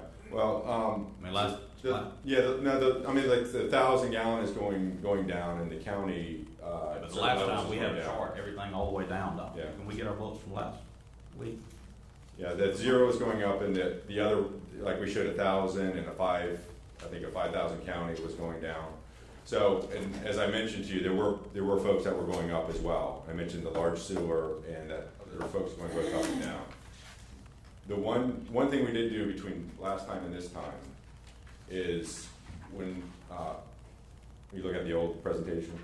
I'm trying to. Yeah, I'll tell you. No, I'll show you. It is, the usage rates are slightly higher this time. The reason being is we just put an extra bit of caution on our gallons, just to be sure that we're not over relying on gallons, which drove their rate up slightly. So and that's why we're pretty confident about the revenue. So the prior was, in the prior, we did not show this level of detail, these schedules. We just showed, what we did is we went back. Yeah, and that was our concern. I mean, last time when we all looked at it, I think, there was a lot of concern that all these categories were going down across the board. Right, yeah, Dr. Mr. Turner said you got a copy of it here, but, Yeah, I think there was 4 or 5 categories. 2,000, 5,000 went down, commercials went down, basically out of all these categories, everything except the only thing that went up was the residential and the low residential. Everything else across the board went up. Yeah, and I again. mean, went down, I'm sorry, I said it backwards. No, you're correct, and part of the rationale there is we had, from the prior meeting, we had those same type of bills, and we just kept the same comparisons, where the first time there was ones going up and down. We probably should have brought you the schedule last time, we just kept the same comparisons and moved on, but, you're correct. So that, and 2 is. Well, and my concern with that is, I mean, it went in the paper. We're doing a water reduction all the way across the board, except for the seasonal people, and that's obviously not the case. I mean, this is significantly different. Have you shown the slide for the low user cost comparison by rate structure option? Well, the low user would be like 1,000 or under 1,000 a month. So it's like 1 and 2. Oh, you want to go back to that slide? Did you have it up earlier when I left the room? Maybe I missed it. Oh, I'm sorry. Yeah, the prior slide, yes. You already talked about it. Okay. Do you have a specific question, we can go back. Yeah, I was looking at that, and it looks like for those low used customers, 285. I think you're talking about 285 customers, maybe. Their bill, the proposed 3% increase versus the new rate structure, there's roughly their bill goes up at about $8 a month. Yeah, what we talked about, we said, one, how we derive how many accounts. Yeah, it was, so we looked at the billing profile, like for a 500 gallon account, it would be like 0, then 1, 0, then 1,000 gallons, and so forth. So consistently, they're kind of 500 gallons, and under the current, it's 2096 1 month, but the next month, when they trigger the 1,000 gallon, under the way you bill currently, the next month they pay 2965. So they're kind of in here 1 month and here the next. And that will go away if you change your billing to hundreds or even gallon increments. That jumping up and down will go away, but the point is, if you look at 500, with including 1,000 gallons, it's a big increase, as you just indicated. $8 a month. Well, $8 every other month, and then every other month it's actually a little bit less, because remember, 1 month they get 0. Currently, you either get 0 or 1. So 1 month is kind of 0, next month is 1. And that's what we. $4 a month. Yeah. That's what it turns out to be. And if they're reading that way, if it's reading that it's, I see if it's 500, you're right. I see what you mean. If it's a 500 gallon customer, then the way we're reading now, they're reading 0 1 month and they're reading 1,000 the next, so they're having, their bill is, One of those 57 with the new rate, that was 5061. About $6. That's the way I look at it. Yeah. For the next- is it, the 2850 in the months right now, using the new structure, in the months that they're reading 0, they're being billed 2850. And in the months that they're using 1,000, they're being billed 2850. It wouldn't matter. Instead of 2977. I see. So you split it. $4 a month. That's what you're talking about. Really, it's averaging at $4 a month. And then for the county's kind of a break even, it looks like, because they may even be going down. Yeah, and that's part of that blending of, that's where we're getting on the next slide, where it's, you're going to have some ups and downs, because if you equate everything, everyone's going to pay the same bill. So you just go to a common structure. So yeah, the county right now is slightly higher for the low users. It's 2534. So the impact is at the low use, the impact is to the city customer under 1,000 of about $4 a month. Yeah, and Which is there's the same thing we saw last time, I think. Yeah, well, it's a little more refined in that we were looking at more global statistics where if you see, there's these, what we call consistently low, there's about 172 that are really low and about 440 that appear to be kind of in this range. So, that was the concern. That's why we wanted to be able to show you how many these customers would get impacted that way and how many there were. Yeah, so it's 285 customers. Am I reading that correctly? We're dealing with 285 customers as the usage goes up. The 43 at 100 is a subset of the 285. The Number of customers on the left-hand column. That's an addition to. No, those are additional customers. Yeah. Those are additional customers, okay. So you've got to sum them all up then. It's not 285. Yeah, it's, Sum of all of those. so what we observed is there was, if you add this together, it's about 172 accounts that were, if you look at the billing profile, it's something like 001, 0001, something like that for each of the months. So consistently. So they kind of fit here, and there's about 172 of them. So we really don't know, we just distribute them equally here. They're probably more, probably these are probably in here somewhere. I mean, it's an educated drilling down at this point, because you have ones and zeros that we're dealing with. And then here, if you look at the 500 to 900, lost my mouse here. I got you. There we go. So here, there's about 440 that we observed. You know, I used that example before, of 1, 0, 1, 0. That's kind of this person. And some are more like 1, 1, 0, 1, 1, 0. So we just distribute them like this. So, but all in all, right here, you're looking at about 172 and 440. And then, you know, these folks, you know, there was 285 that consistently were at 0. So with that group, this group, we have less than 1,000 customers, probably 700 if we added all the numbers in the left-hand column there. 896. 896, okay. That's what I had earlier. 900 customers times $4. 896 in the city of Brunswick, and then there was another 900 in the county. Right. So you're looking at less than $4,000 total per year. Well, not. No, per month. 4,000 per month. I came up with $80,000 a year in round numbers when I did my napkin math.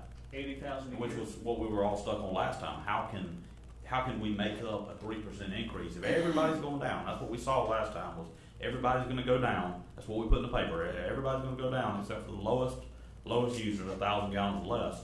Now that's not what this represents, because we've changed it. And if you look at those 900 a month times 12, it's basically 11,000 times 8, so $90,000 a year is what our revenues were. I mean, what if that $4,000 was pulled out of the 2850 and added into the other rate levels? Because you're talking about 4,000 Right. So, per month versus 30 million per year. I mean, it wouldn't be that big of an impact to the rest of the rate classes, almost negligible. Would be a significant impact, a reduction, or it would be holding this class rate closer to parity.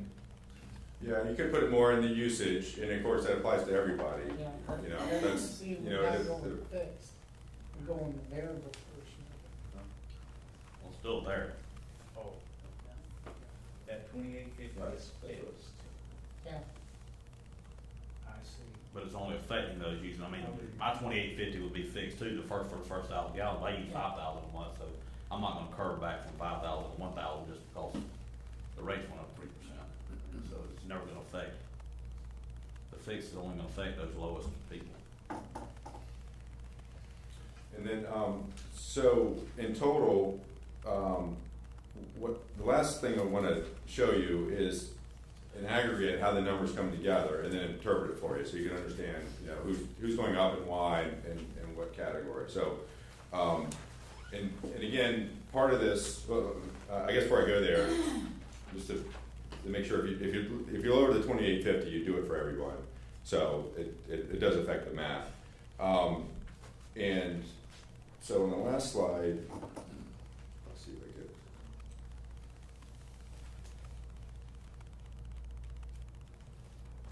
A little bit. So what this does is sum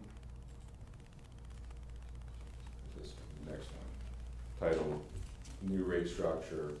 So this is summing up those different buckets of billing base, usage, and total, calculated under this go into this new type of structure, the billing or base charge, which includes both the REU and the base, the usage and total.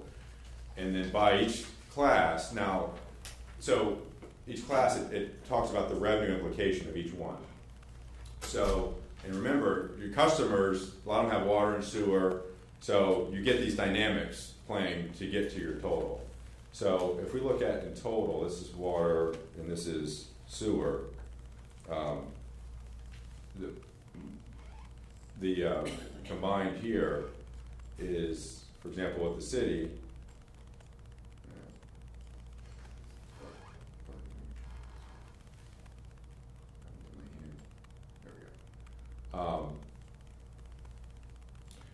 there's a increase from those that hit occasionally zero bills. You know, there's ones that I showed you the example that seasonally they hit zero bills. Same with the county. There's a slight decrease from the 1,000 gallon users. There's a little bit of the increase of that zero bills from those very low customers as well that we just talked about.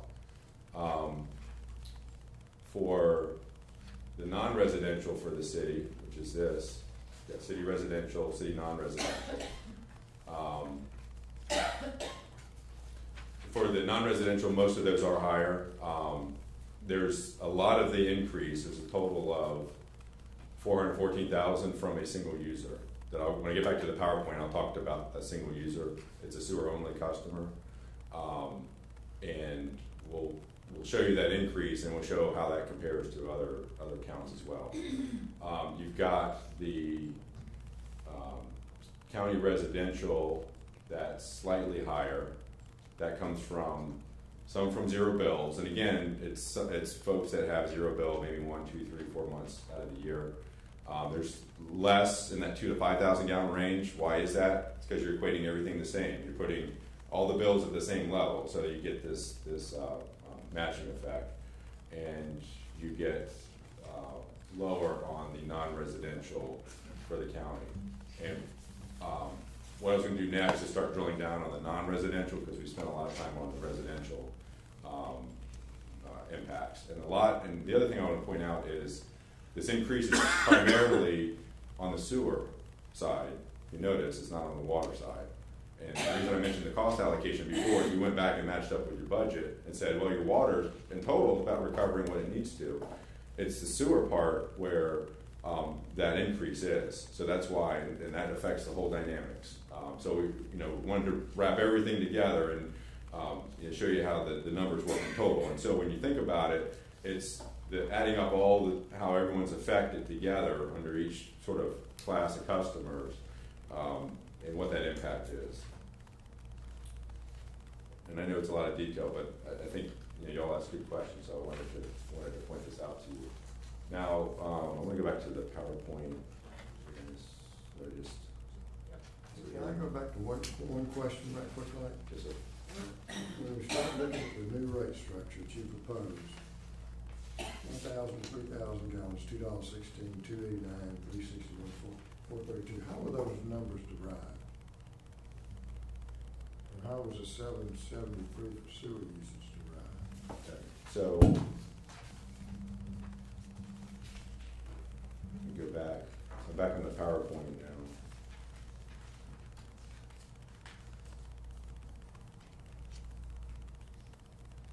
So currently, right now, the way your rates are you have a tiered rate right now for different blocks. So we kept the tiered rates on the water. The sewer, you've got just a pure volume charge. So if we go to the new rate structure, well, here, we come back here, I'll answer the sewer first, because that's a little easier, less calculations. Is the sewer is just, if you recall, we said our sewer costs are $20.285 million. We have a base charge that includes your administrative costs like you do now, plus 1,000 gallons of the operations in there. You have an REU charge that includes the debt and some capital, and all the remaining O&M, remaining capital is $13 million. So we identified 20.28 as a total cost. We're getting 3.69 million from the base, 2.8 million from the REU charge, the remaining from the usage charge. And that's what goes through the water meter for your sewer customers. Yeah, I understand that, but go back to the, when you say your new rate structure. We got the base charge, the REU charge, and then we got the usage charges, usage rates. How do we determine those usage rates? How do we come up with those numbers? Okay, so if we go back to, remember I mentioned the two columns, right? So the first, actually, let me go back and I'll come back here. So we go back to slide 7. I don't know which slide 7, but the 2019, the current rates right now, which one shows the current rates?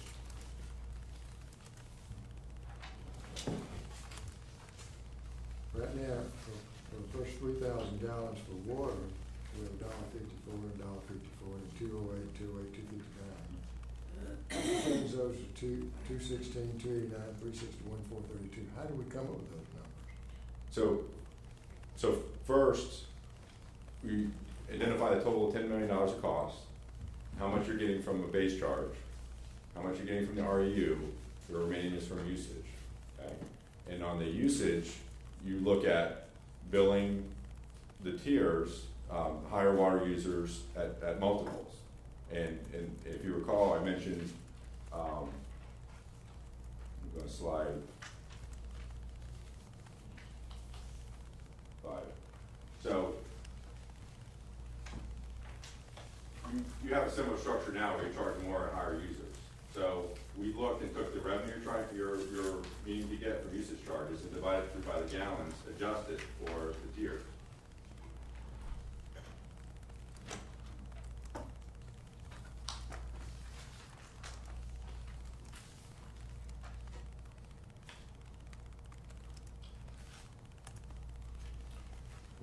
Well, looks like the water usage rates went up. But the sewer rates, So if we go to slide here, you have 6,677,825. Okay, what is that? That's costs that aren't recovered from the base, the admin and the 1,000 gallons included, not including the debt that's in the REU and the capital, everything remaining, the remaining capital and O&M. $6.677 million. The gallons that are billed above 1,000 are $2.34, right? see, before we had $1.54, for the first 3,000 gallons. So anything above 1,000 gallons, why did we go up to 216? Well, we're not including, well, right now, you pay for the first 1,000, you pay for the next 1,000. So really, for the first 1,000, you're paying 0 instead of $1.54. Let's do that. Let's say somebody uses 2,000 gallons. Right now, they're paying $1.54 per 1,000 gallons, that's 3,000 gallons. Right, so they pay $1.54 for the first 1,000, $1.54 for the second. Right now, if they use 3,000, Whereas right now, they pay $2.16. Where did $2.16 come from, is what I'm asking. Right, we're not charging for the first 1,000, so instead of paying $3 in usage charges for 2,000 gallons, you're paying only $2.16 for the first, total for the first 2,000. And so the answer to the question is, when we look at how much is getting recovered from the fix, So you could show us the calculations, how you came up to 216, 289, 361, 432? yes, yes, You actually have that calculation someplace. yes. So if we took, I think it was $80,000 a year, that we came up with that the low-use customers are impacted with, something like that, $4 per month per customer. The consistently low customers. Consistent, Right. the under 1,000, consistently low. If we said, let's give them their impact of phase-in of $1 per year for 5 years, and we said we're gonna have a conservation credit, because they're conserving. So we'll have a conservation credit in year one. That credit's equal to $4 per month. If they're under 1,000 gallons, they get $4 a month credit on their bill. And in year two, they get $3 a month credit on their bill. In year three, they get 2. In year one, they get 1. Year 4, they get 1. In year 5, they get 0. So it takes 5 years for them to be impacted by the full $4 per month impact. And we have a conservation credit. How much would the usage charge of $3.61 for the 6,000 to 20,000 gallon customer and the $4.32 for the 20,000 gallon and over customer, how much would we have to change their usage charge in order to recover that conservation credit? So make sure I heard right. So a conservation credit, so an administrative credit for the small amount of customers, right? For that 900 Okay. customers. A larger question is, how are you gonna identify those people? They're using less than 1,000 Well, gallons they a can month. get a statistical analysis of the bills. I'm not sure they can identify. The billing system can't do that. You'd have to get back at the end of the year or something. That kind of goes. You got the, maybe you can apply or something like that if you apply, and then you can look at the records at that point and see if they qualify. So you don't think you'd be able to identify it from their meter reading? Their usage? Because you don't want to give it to we saw the 2 examples, you don't want to give it to the guys that do 3 and 9 and when they all of a sudden hit 0, right? They'd get it in 3 months suddenly. By that example, they would have a 3-month conservation credit.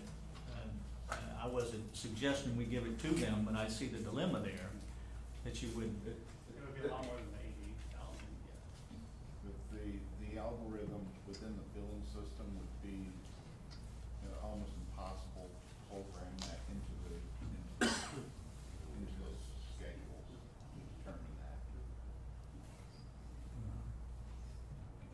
Yeah, I think, well, I think I'd like to get that.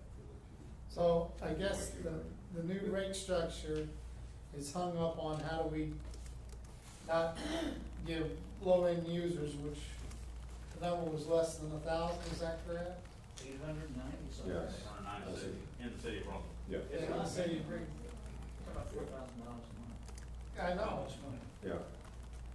Well, are we talking about the minor increase on the low end right now? You know, I'm gonna go back and say what I said before. I mean, we seem to keep getting hung up on this. You know, the water and sewer, operation was not handled by the city and the county respectively with their systems for many, many years. And when it was handed over to the Joint Water and Sewer Commission to get going, you know, to handle it, it was not handled properly for the first few years. And there's been a lot of good work done to get this thing right. And I think part of getting it right is having a fair rate structure in place for everybody, from the low end to the top end. We hit those on the top end. You know, they've been paying a higher rate, and if their rate doesn't seem to be, you know, in any given year, which is this year, relative to what we think it might, you know, be to the low end, that doesn't mean the low end is not still being treated fairly. I think they are being treated fairly. You know, we talked about looking at other communities around. We can do that, and I would welcome that. But at the rate, even with if it's a $4 a month, at that rate, that is a low rate, you know, for what this utility is facing to try to take care of and fix and repair and produce, maintain all at the same time. I think it's a low rate. And, you know, every year we're going to be faced with not being fair across the board if we have any kind of an increase, and then keep shifting it to the higher end. And at some point in time, we may find ourselves that we're out of the market on the high end, like we did with our tap fees. And I mean, we can't keep going there. I think this, to me, overall, I think it's a very fair breakdown of where, you know, where and how we can charge for what we produce here. So I'm just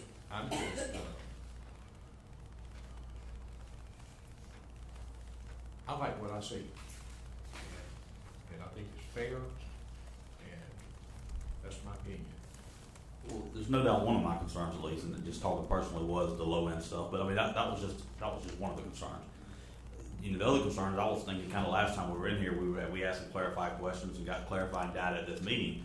But this has changed. I mean, some of these rates have changed in order to get it. So this is the first time we're seeing something on the day we're supposed to vote on it, and we don't really have time to digest it. And you know, that's another concern is, you know, with this is the third rendition that's, you know, changed 3 times, and you know, I kind of like to get some consistency and, you know, have time to digest something, you know, because this is, you know, if we make a mistake here, then it could ruin a lot.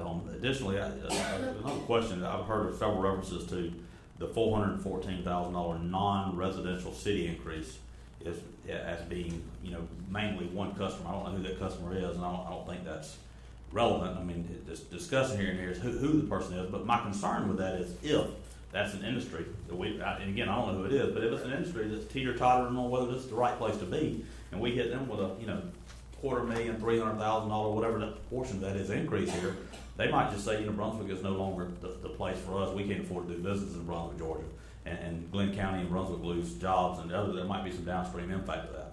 And I don't know who that person is, so I mean, you know, don't really have time to study it, you know, being asked to vote on something today, but that's a major concern of mine and a big unknown.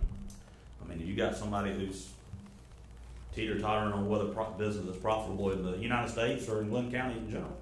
I think one of the things to answer to Commissioner Stevens is we are going to get into some equity comparisons of the high-end sewer volume folks versus the residential volume users in a minute on this. Yes, So I'll that's gonna address be those. somewhat addressed here in a minute. Well, and from an equity perspective, you know, I mean, one of the things we've asked, I know at least the last 2 times, when we're doing anything like this, I personally would like to see, instead of, you know, I'm not saying this was cherry picked, but instead of just randomly skipping areas and picking data, I would like to see kind of an umbrella geographic area. I mean, whether it be everything within 100 miles, everything within 60, whatever that is, but it doesn't make sense to me if we're comparing things. So, well, let's skip Jessup and show Baxley. Not that we did, but, you know, let's skip Jessup and show Baxley. Baxley doesn't look good. Let's not show Baxley. Let's show Hazelhurst. I mean, if we're going to show a service area, let's show every single thing within that service area so we truly know where we're benchmarking at. That service area generally looks like the further south you go, the higher the cost is. The further north you go, the lower the cost is. It could be, it's just geographically an issue. I mean, Waycross is on here, but not Folkestone and Jessup. Why? I don't know. I mean, same areas, and Kingsland are on, but I know they're high. I mean, they're, Well, if you compare with anybody, you have to know their system. that's the point. You If we're gonna have to know compare what they anybody, have, let's you compare have to know what they somebody. have in the ground, you have to know what they have above the ground. You have to know the size of their workforce, you just can't compare a rate. I agree 100%. That's why you need the more data subsets, the better. If you're trying to compare yourself out of 10, you can't do it. If you've got 200 data points, then you're going to. Well, for instance, one of the things the director said here, is your customer base. We could have a system identical to another community, but if they have twice the customers that we have, that's gonna have, you ought to spread that cost out, which I know and so unless we know all that, you don't know what you're comparing. Absolutely, that's what I'm saying. So instead of picking, 10 data points that may be random, maybe handpicked, I don't know. But instead of picking 10, let's compare ourselves against nothing, or let's compare ourselves against statistically. Yeah, so a lot of those were on the coast and had sort of combination of coast and inland. So there's some counties and other cities up and down, both north and south, that sort of had a mix, because you're kind of unique in that you have the coast and you have a county system and a city system. So we tried to find ones that were like that, not just strictly, inland cities, or not strictly just coast. Like, we do have Hillnet on there, but to have a combination. So. But I believe the last two meetings we've asked for anyhow. What I was attempting to do when I was speaking earlier was to reduce the impact to those customers that are the low-use customers, lowest-use customers of less than 1,000 gallons per month. And to have an $8 in 1 month increase in their bill, you're looking at a 40% increase in 1 year in their bill. 40% is rate shock. If you average it out, it's 20% per month for the whole year. If they're on, based on the way we're reading their meters and billing them, 500 versus 1,000 gallons. So I'd like for us to think about how we can. I know we're talking about 900 customers. How can we reduce, if we implement this billing system, how can we reduce that rate shock? To look at it again and everything. And the problem that I see, to address what Commissioner Stevens is talking about, is the way our current structure is, where we have so much of our resources that we require, revenue required, is paid for by high volume users. So we step up the rates at high levels, so that a company winds up spending a lot of money. And what they did was they tried to pay attention to focus on the low-end user and keep rates affordable. And I think that's one of the things we're not really looking at. Is the rate still affordable with an $8 increase? But until we're willing to raise that base fixed rate up, we're gonna slam the high volume user. And what Commissioner Stevens was saying, they may decide to leave, and I agree. No, I disagree about that. I'm taking what you said and twisting it somewhat, I realize that. Okay, fair enough. I was saying the one high person that we're talking about hit Yeah, somebody I with $400 understand that. increase. That's right. Yeah, I don't even know who that person is, but we're gonna hit somebody, according to what Tony said, with $400,000 a year. If I had an industry, you hit me with $400,000 a year, I would reevaluate whether Glynn County is where I need to do business. And that's why a big industry in this community. That's jobs. That's we really need to look at getting that fixed level up. And so the volumetric charge, I don't disagree with what, that we need to have steered rates for conservation purposes. But we need to kind of level out so that all customers are paying a higher fixed rate. And that's where I still disagree with it, and I understand what you're trying to say, and I think that's good logic, but the math is, just say those 900 people in the city of Brunswick, let's double it, assuming the county's the same, it's 1,800 people, times 12 bills a year, that's 21,600 bills, times $8 a piece added, that's all we're adding here to those lower people, $8 a piece, that's $172,000. That's the revenue that comes from this. There's not this magic. It's not like we're collecting a lot of revenue out of those people. So we're changing this rate structure. We're changing everything for the sake of $172,000. I think that's misleading. I think that's That's quite what right. the numbers say. No, the I numbers think say. it's not a lot of money, and I think that's fair for. If you're saying everybody in that group is zero users, they don't use a single gallon above a zero, your analysis might be right, especially if we take away the folks that are up above the 1,000 mark. But if you look at the actual by the 100 gallons, which I would just kind of, since we didn't break it out in our table that was presented, I was looking at it, and the way I saw it was, we were talking about for folks that are over 500, and they were like at the. Go to slide 11, please. And they were at the point where it's like $3.20 more a month at 500 gallons. When I look at what it takes for a single individual, we've got an individual here that, I don't know if you're alone at your house or not, but it's difficult to keep your water usage under 400 gallons a month as a single individual.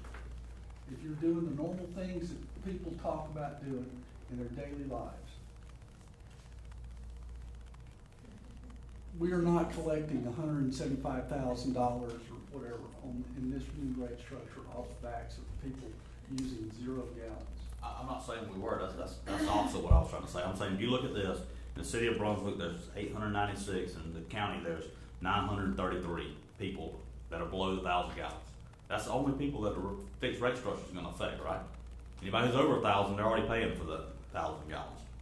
So they're not. I mean, the only people we're getting extra revenue from significantly, the low end users, is the people who are below the 1,000 that we are now putting at the 1,000. No, I don't think that's driving the number. It's affecting those people. I think the argument is important to those people. I think for this overall.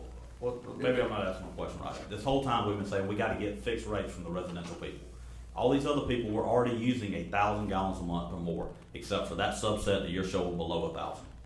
Right. So the only people that a fixed rate is going to help us get more revenue from is the people that are below 1,000. I think the concern is this. I think the point is this. That's not what I'm trying to say. Well, no, I'm saying is that we're concerned about affecting these people, but it's these people here where it's this type of. I'm saying take the concern away of who we're affecting. I'm saying where are we going to get additional revenue from a fixed rate? How is a fixed rate going to give us additional revenue than what the variable rate has? With these people. Right, and go back one. And is that not what that's showing, the people below 1,000 gallons? That's the people on the left of the column of the prior, not the ones that occasionally hit. So what is the total number then? Double it? Well, so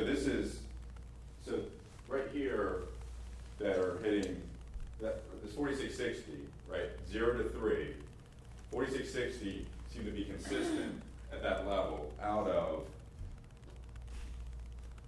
this number, okay, out of 6580. The other ones, who are they? They're Anybody like that's over 1,000 though, the fixed rate is not going to help us get more revenue from them. It does in these months. In those 3 months. You don't sure. get it in this month, and this month, and this month from this customer.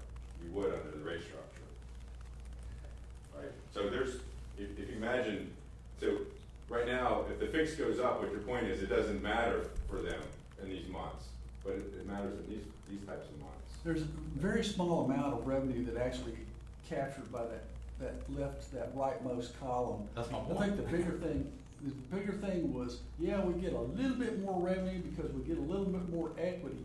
But I think the other big thing we get out of setting up that fixed charge at $28.50 is a greater proportion of our total revenues that would be fixed revenues as opposed to variable revenues. And as we discussed before, the fact is that our fixed revenues are 28% of our total revenues right now, and our fixed costs are like somewhere between 50 and 75% of the total cost that we incur. And that's what I'm trying to say. I So believe we that do- fixed revenue we is buy- 200,000 or We do less. by doing this, across the boards get a much more substantial, because we go from 28% fixed revenues to Sure, of 34. course it's fixed, Jimmy, but me, for instance, I mean, my portion, a larger portion will be fixed, but I'm never gonna get down to that number. So it doesn't matter if it's fixed or variable. If I never make it down to the minimum, it doesn't matter. If somebody's using 100,000 gallons a month, you can say, well, now we got a bigger portion of it fixed. But unless they're gonna get down to that 1,000 gallons, it doesn't matter whether it's fixed or variable, it's still there. I'm saying the differential between what is going to now be fixed, that was before not there, non-existent, is less than $200,000 a year, and I just don't know that that's worth changing the rate structure. Okay. Well, what I see is, basically, we're trying to That's what I'm change, trying to say full time. we wanna get away from the operational agreement to make everybody's rates the same rate structure. And so by doing that, obviously, somebody's rate's gonna go up and somebody's gonna go down, and that's what this is showing. The city customers' rates are gonna go up in proportion, and the county rates are gonna go down.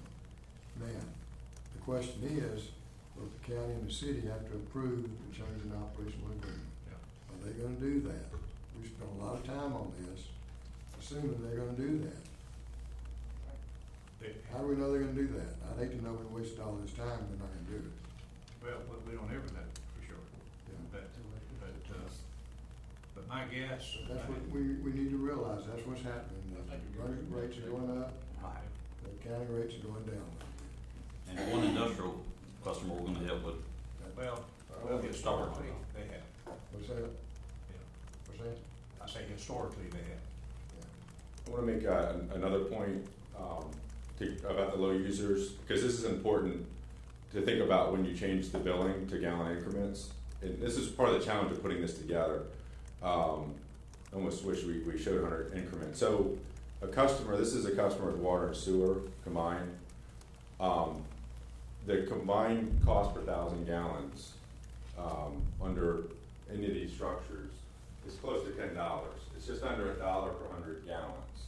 So in reality, once you switch the billing, under any of these two, it would be about almost $5 more, because you're charging this increment at 1,000. You're kind of spreading that cost back.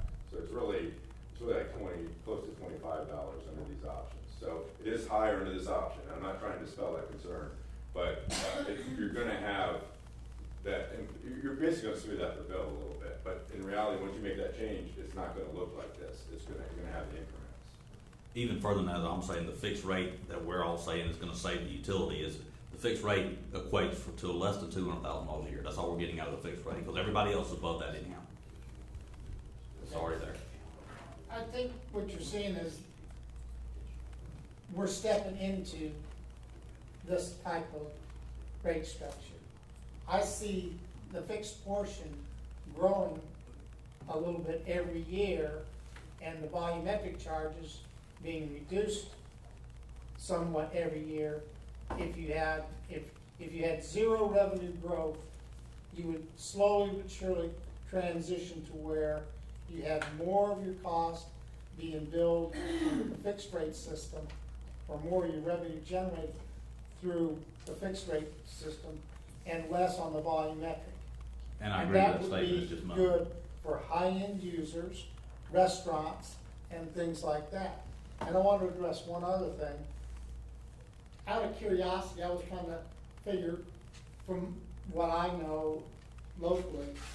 So I looked at the housing complex I live in, and I took all the addresses and I went through, because I'm the association president, so I know which units are rented, which units are owned and occupied, and which units have owners which come in. And what amazed me was, of 64 units, 27 have periodic users, meaning that 42% of my neighborhood is people who 1 month don't use any water, another month use 500,000 gallons. Yeah. It was a second home. Mhm. You have a lot of that. I'm wondering to go along with what you just mentioned. Mhm. That the way the rates are set right now, we're really under recovering, or under recovering is not the right word. We're really, we have much more of the cost being recovered in the variable side than we do in the fixed side. And that's a policy that every utility struggles with. So it's a revenue recovery, revenue stability issue versus an equity. It's should those that use more pay more versus can we ensure that year in, year out that we have the steady revenue. And the trend has been to get better revenue stability. It ultimately is a policy decision for the commission. If we went back to your slide 6 that shows the percentages of the fixed charge recovery, I'm wondering if, hypothetically, if we recovered all of our fixed costs versus all of our variable costs, what would the percentage breakdown be? Would it be 50%? Probably 85% fixed, 15, 85. 80, depends on what you consider variable. It depends on, usually you start with your chemicals, your electric, and some things that truly vary. And then there's some other, like overtime, some other things that could vary as well. But usually they're roughly 80%, depends. Over the long run, you're sizing plants. Over the long run, you can control your fixed costs because you can size plants accordingly or not overbuild or so forth.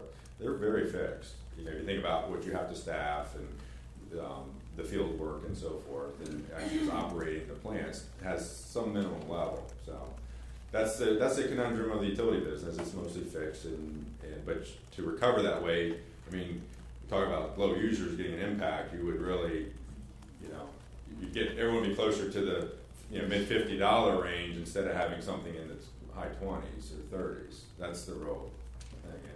And you look at a flat rate where you charge everyone somewhere in the mid to upper $50, or do you provide the opportunity for those month in, month out that use less to pay less?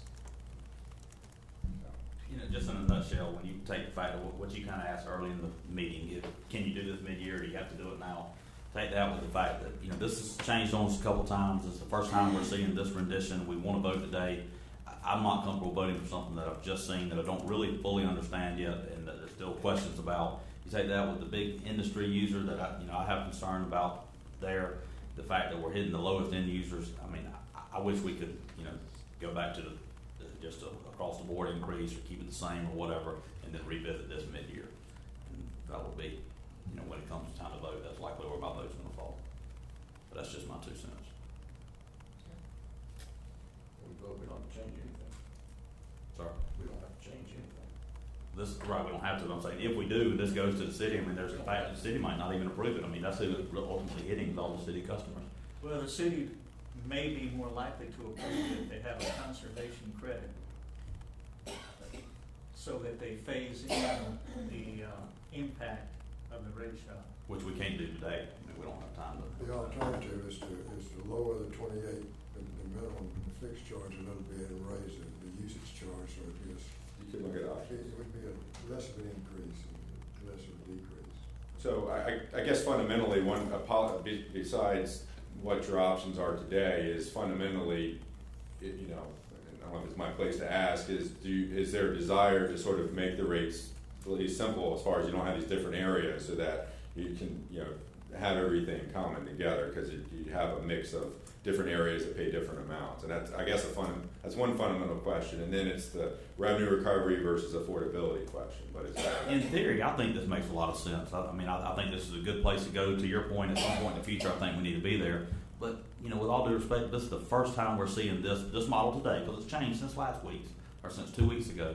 This is the first time we're seeing this today. I don't think it's fair to ask us to vote on something the first time we see it. And there's still questions about it. And as long as that's still out there, I think we need more time to digest. I think y'all done a great job. I think you put a lot of work into it. And I think long term, this makes a lot of sense to be the direction to head. But I don't want to shoot from the hip. And It really didn't change from last time, did it? The numbers.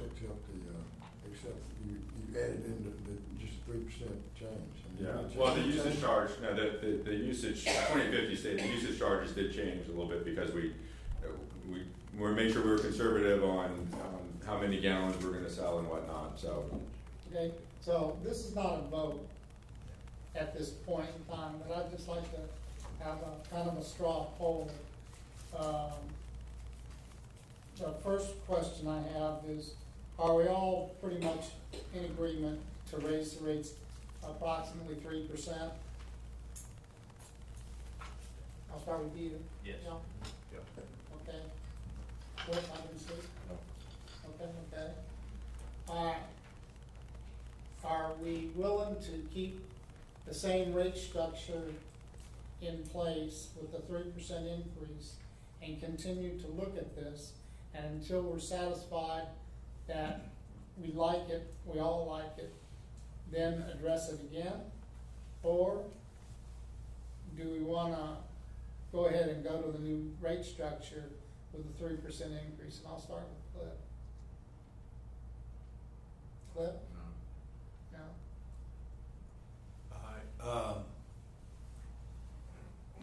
I'm ready to go with what we have, and the reason. In the current rate structure, You talking the current or this? proposal? You wanna go with this one? I like this proposal. I understand, I've been listening real close, listening to what everybody's had to say, and what we're looking at here today is not, it's the first time with the changes that we've asked to be incorporated. We've asked for some changes, but it's not the first time we've looked at a lot of this. The majority of this is not the first time. I haven't heard any big concerns with it overall, but we get a lot of discussion on the percentages and why they're on this end or why they're on this end and what have you. And it does appear to me that they went back and they took the comments that we had as a group and they tweaked this thing in that manner. And I think to get to where we gotta go with the budget, if we're all understanding we need to be in that 30-point-something million range, and it sounds like we do, we can ask a whole lot more questions. And here's where I'm going. We can ask a whole lot more questions, and we can send them back, and they can redo that. And then we can come back in here again, and then maybe what they bring back is exactly what they heard, but it's not exactly what we said, so it doesn't look like what we asked them. And so then we go back again, and then in about October, we're here, and we ain't had a budget, and I think it's time to say, or ask the question, are we gonna get substantially better with this? Is it gonna be what we want it to be at any given time of the year to vote on? Probably not. But there's been a lot of work put into this, and these guys have convinced me they understand utilities and what they gotta have in there basically to get, whoever it is to pay for the operations year round. My hat's off to them. I wouldn't wanna be playing with these numbers all the time for a living, to be honest with you. But I just think that, we can ask more questions, we can have another presentation, we can ask more questions after that presentation, go back. It's just time, I think it's time to kind of put up or shut up, and I'm ready to rock and roll with it. Okay, Steve? What about yourself, Chairman? Or do you skip Say again? this? What about yourself? I think we need to go forward with the new rate structure. I think we need, there are several things about this structure that I like. And one is, I think we need a rate structure that is the same structure for both city and county. I think we need a rate structure that is more equitable in terms of fixed cost versus variable cost, and I would like to see us show a fixed charge that increases in a percentage and gets closer and closer to that total fixed. Now, I don't think we're gonna make it to 85% of the bill is gonna be a fixed charge, but certainly we're at a very low level right now as far as the amount of the bill that is devoted to fixed. I think that's important. I think this is moving in the right direction. And I think that we have customers who are at the lower usage, structure, or the lower usage of services. Those customers have not shared in an equitable portion of the cost so far, or in the past. And we need to make that more equitable. But my concern with this structure is the impact of bringing all of that in at one time.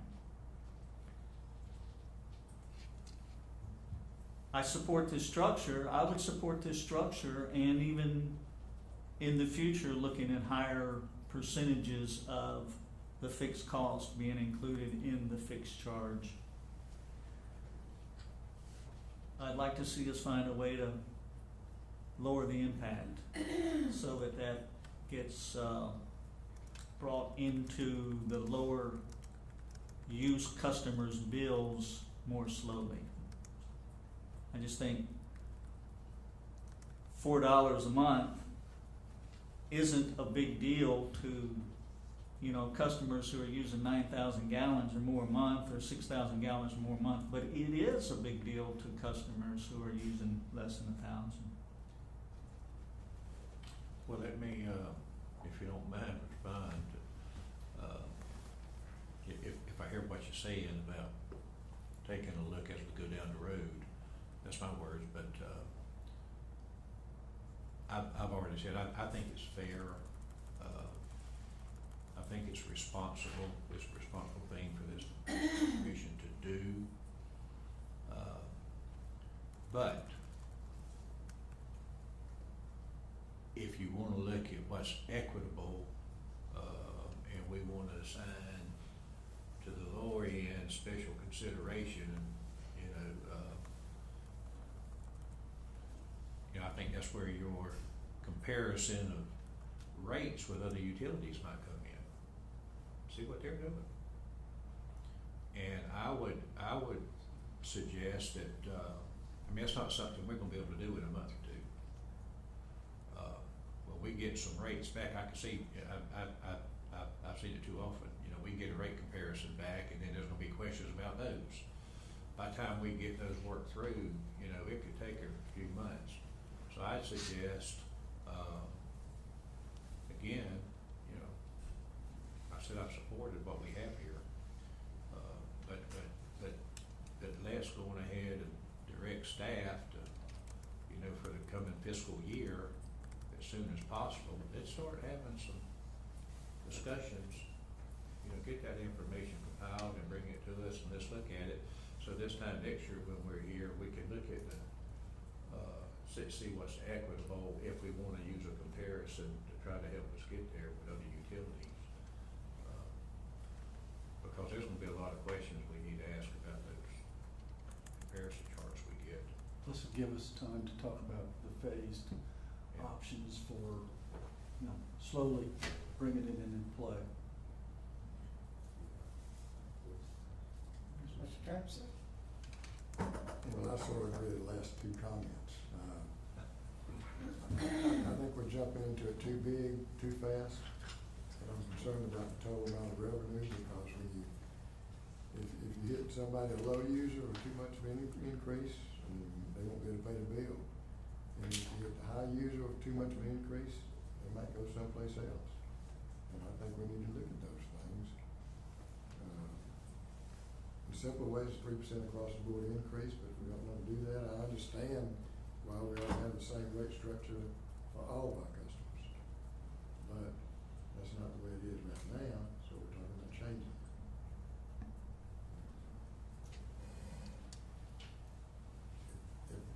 If two parties have to agree to that, then I'm all for it.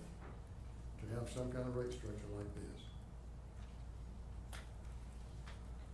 I think mine would just be redundant, so I'll keep it quick, but the only thing, I think we should leave the rate structure like it is for now. I definitely think this is a good plan. I think this is well done. I think this is where we should strive to be, but, you know, I'm not ready to support it today just because I think there's some unknowns. And the biggest one that's not redundant to what everybody else said is I'm concerned about the large industrial. I mean, I heard several times, you know, there's one large industrial customer that we'd hit, or one large non-residential. I mean, I assume it's industrial. But it's sewage only customer we would hit. I mean, and that makes up the bulk of it. I don't know what the bulk of 414,000 means, whether that means 200,000 or that means 413,000. But you know, the bulk. What does that mean? It's just over 200. I think it's 2. So let's just say $250,000 to make it a nice round number. Yeah. $250,000 increase. I mean, what is that going to do to somebody? Are they borderline profitable now here and shut it down and affect a couple hundred jobs? I don't know. I mean, there's just too many unknowns for what I don't see as a huge benefit today. So therefore, I like to keep the rate structure where it is today in methodology.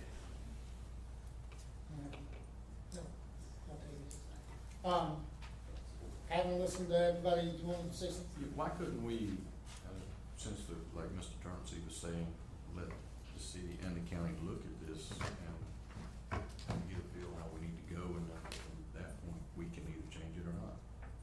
That we're gonna, because they're not gonna do that. The county's not gonna look at, I think I can speak for it. County Board of Commissioners not gonna go through this thing and see, Well, I'm just asking what they're. you know, the merits of it, if we like. I mean, we're not, and advise this commission on where those rates ought to be. That's what this commission's here for. I agree with that. But I mean, the county commission is probably the one that would be favorable to it anyway. The city commission that I'd be concerned about, because that's who it hits the hardest. It'd be. I would suggest that whatever we send to the county, Final decision. you know, they're going to take our lead.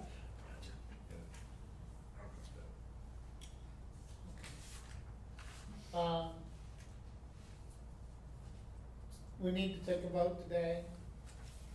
I would like the executive director and his staff to prepare 2 proposals, 2 recommendations. One, which we go forward with approving the new rate structure, and we'll implement it if it is, if the operating agreement is changed. And if the operating agreement is not changed, then we will go with the old rate structure. That's one. And the second one is that we, at this time, are not prepared to go to a new rate structure, and that we will stay with the existing rate structure for our fiscal year 2019. Is that, I think that's wise. clarify everything? What does the existing, what would the existing rate structure produce in terms of revenue? It's gonna hit that number that we're targeting, 30.69. 30. Yeah, that's one of the things that, in the guidance that I gave when they talked to me about it, was make it revenue neutral in that respect. Okay, so. So that's existing rate structure for 3% increase, or? That's correct. Yes, sir. Yeah. All right, so, unless there is other comments or something wants to discuss, I've got a question just because I'm new to this deal. What happens if it's 3-3? but, What happens if it's a split? If it's 3-3? well, I'm hoping that. I'm hoping it won't be. I'm just asking for small. Commissioner Harvey will be here this afternoon. But He said- regardless of that, I'm just curious. Well, a 3-3, it doesn't go forward. Nothing, okay. Charlie. Nothing. I'm just curious. I didn't know. No, it becomes like, you know, nothing happened. Makes sense, but it's just not. All right. So unless there's other comments or anything else, we have a meeting that starts at 2 o'clock. At that time, we have an agenda. We'll add this to the agenda. I'll see you all at 2 o'clock. The work session is adjourned.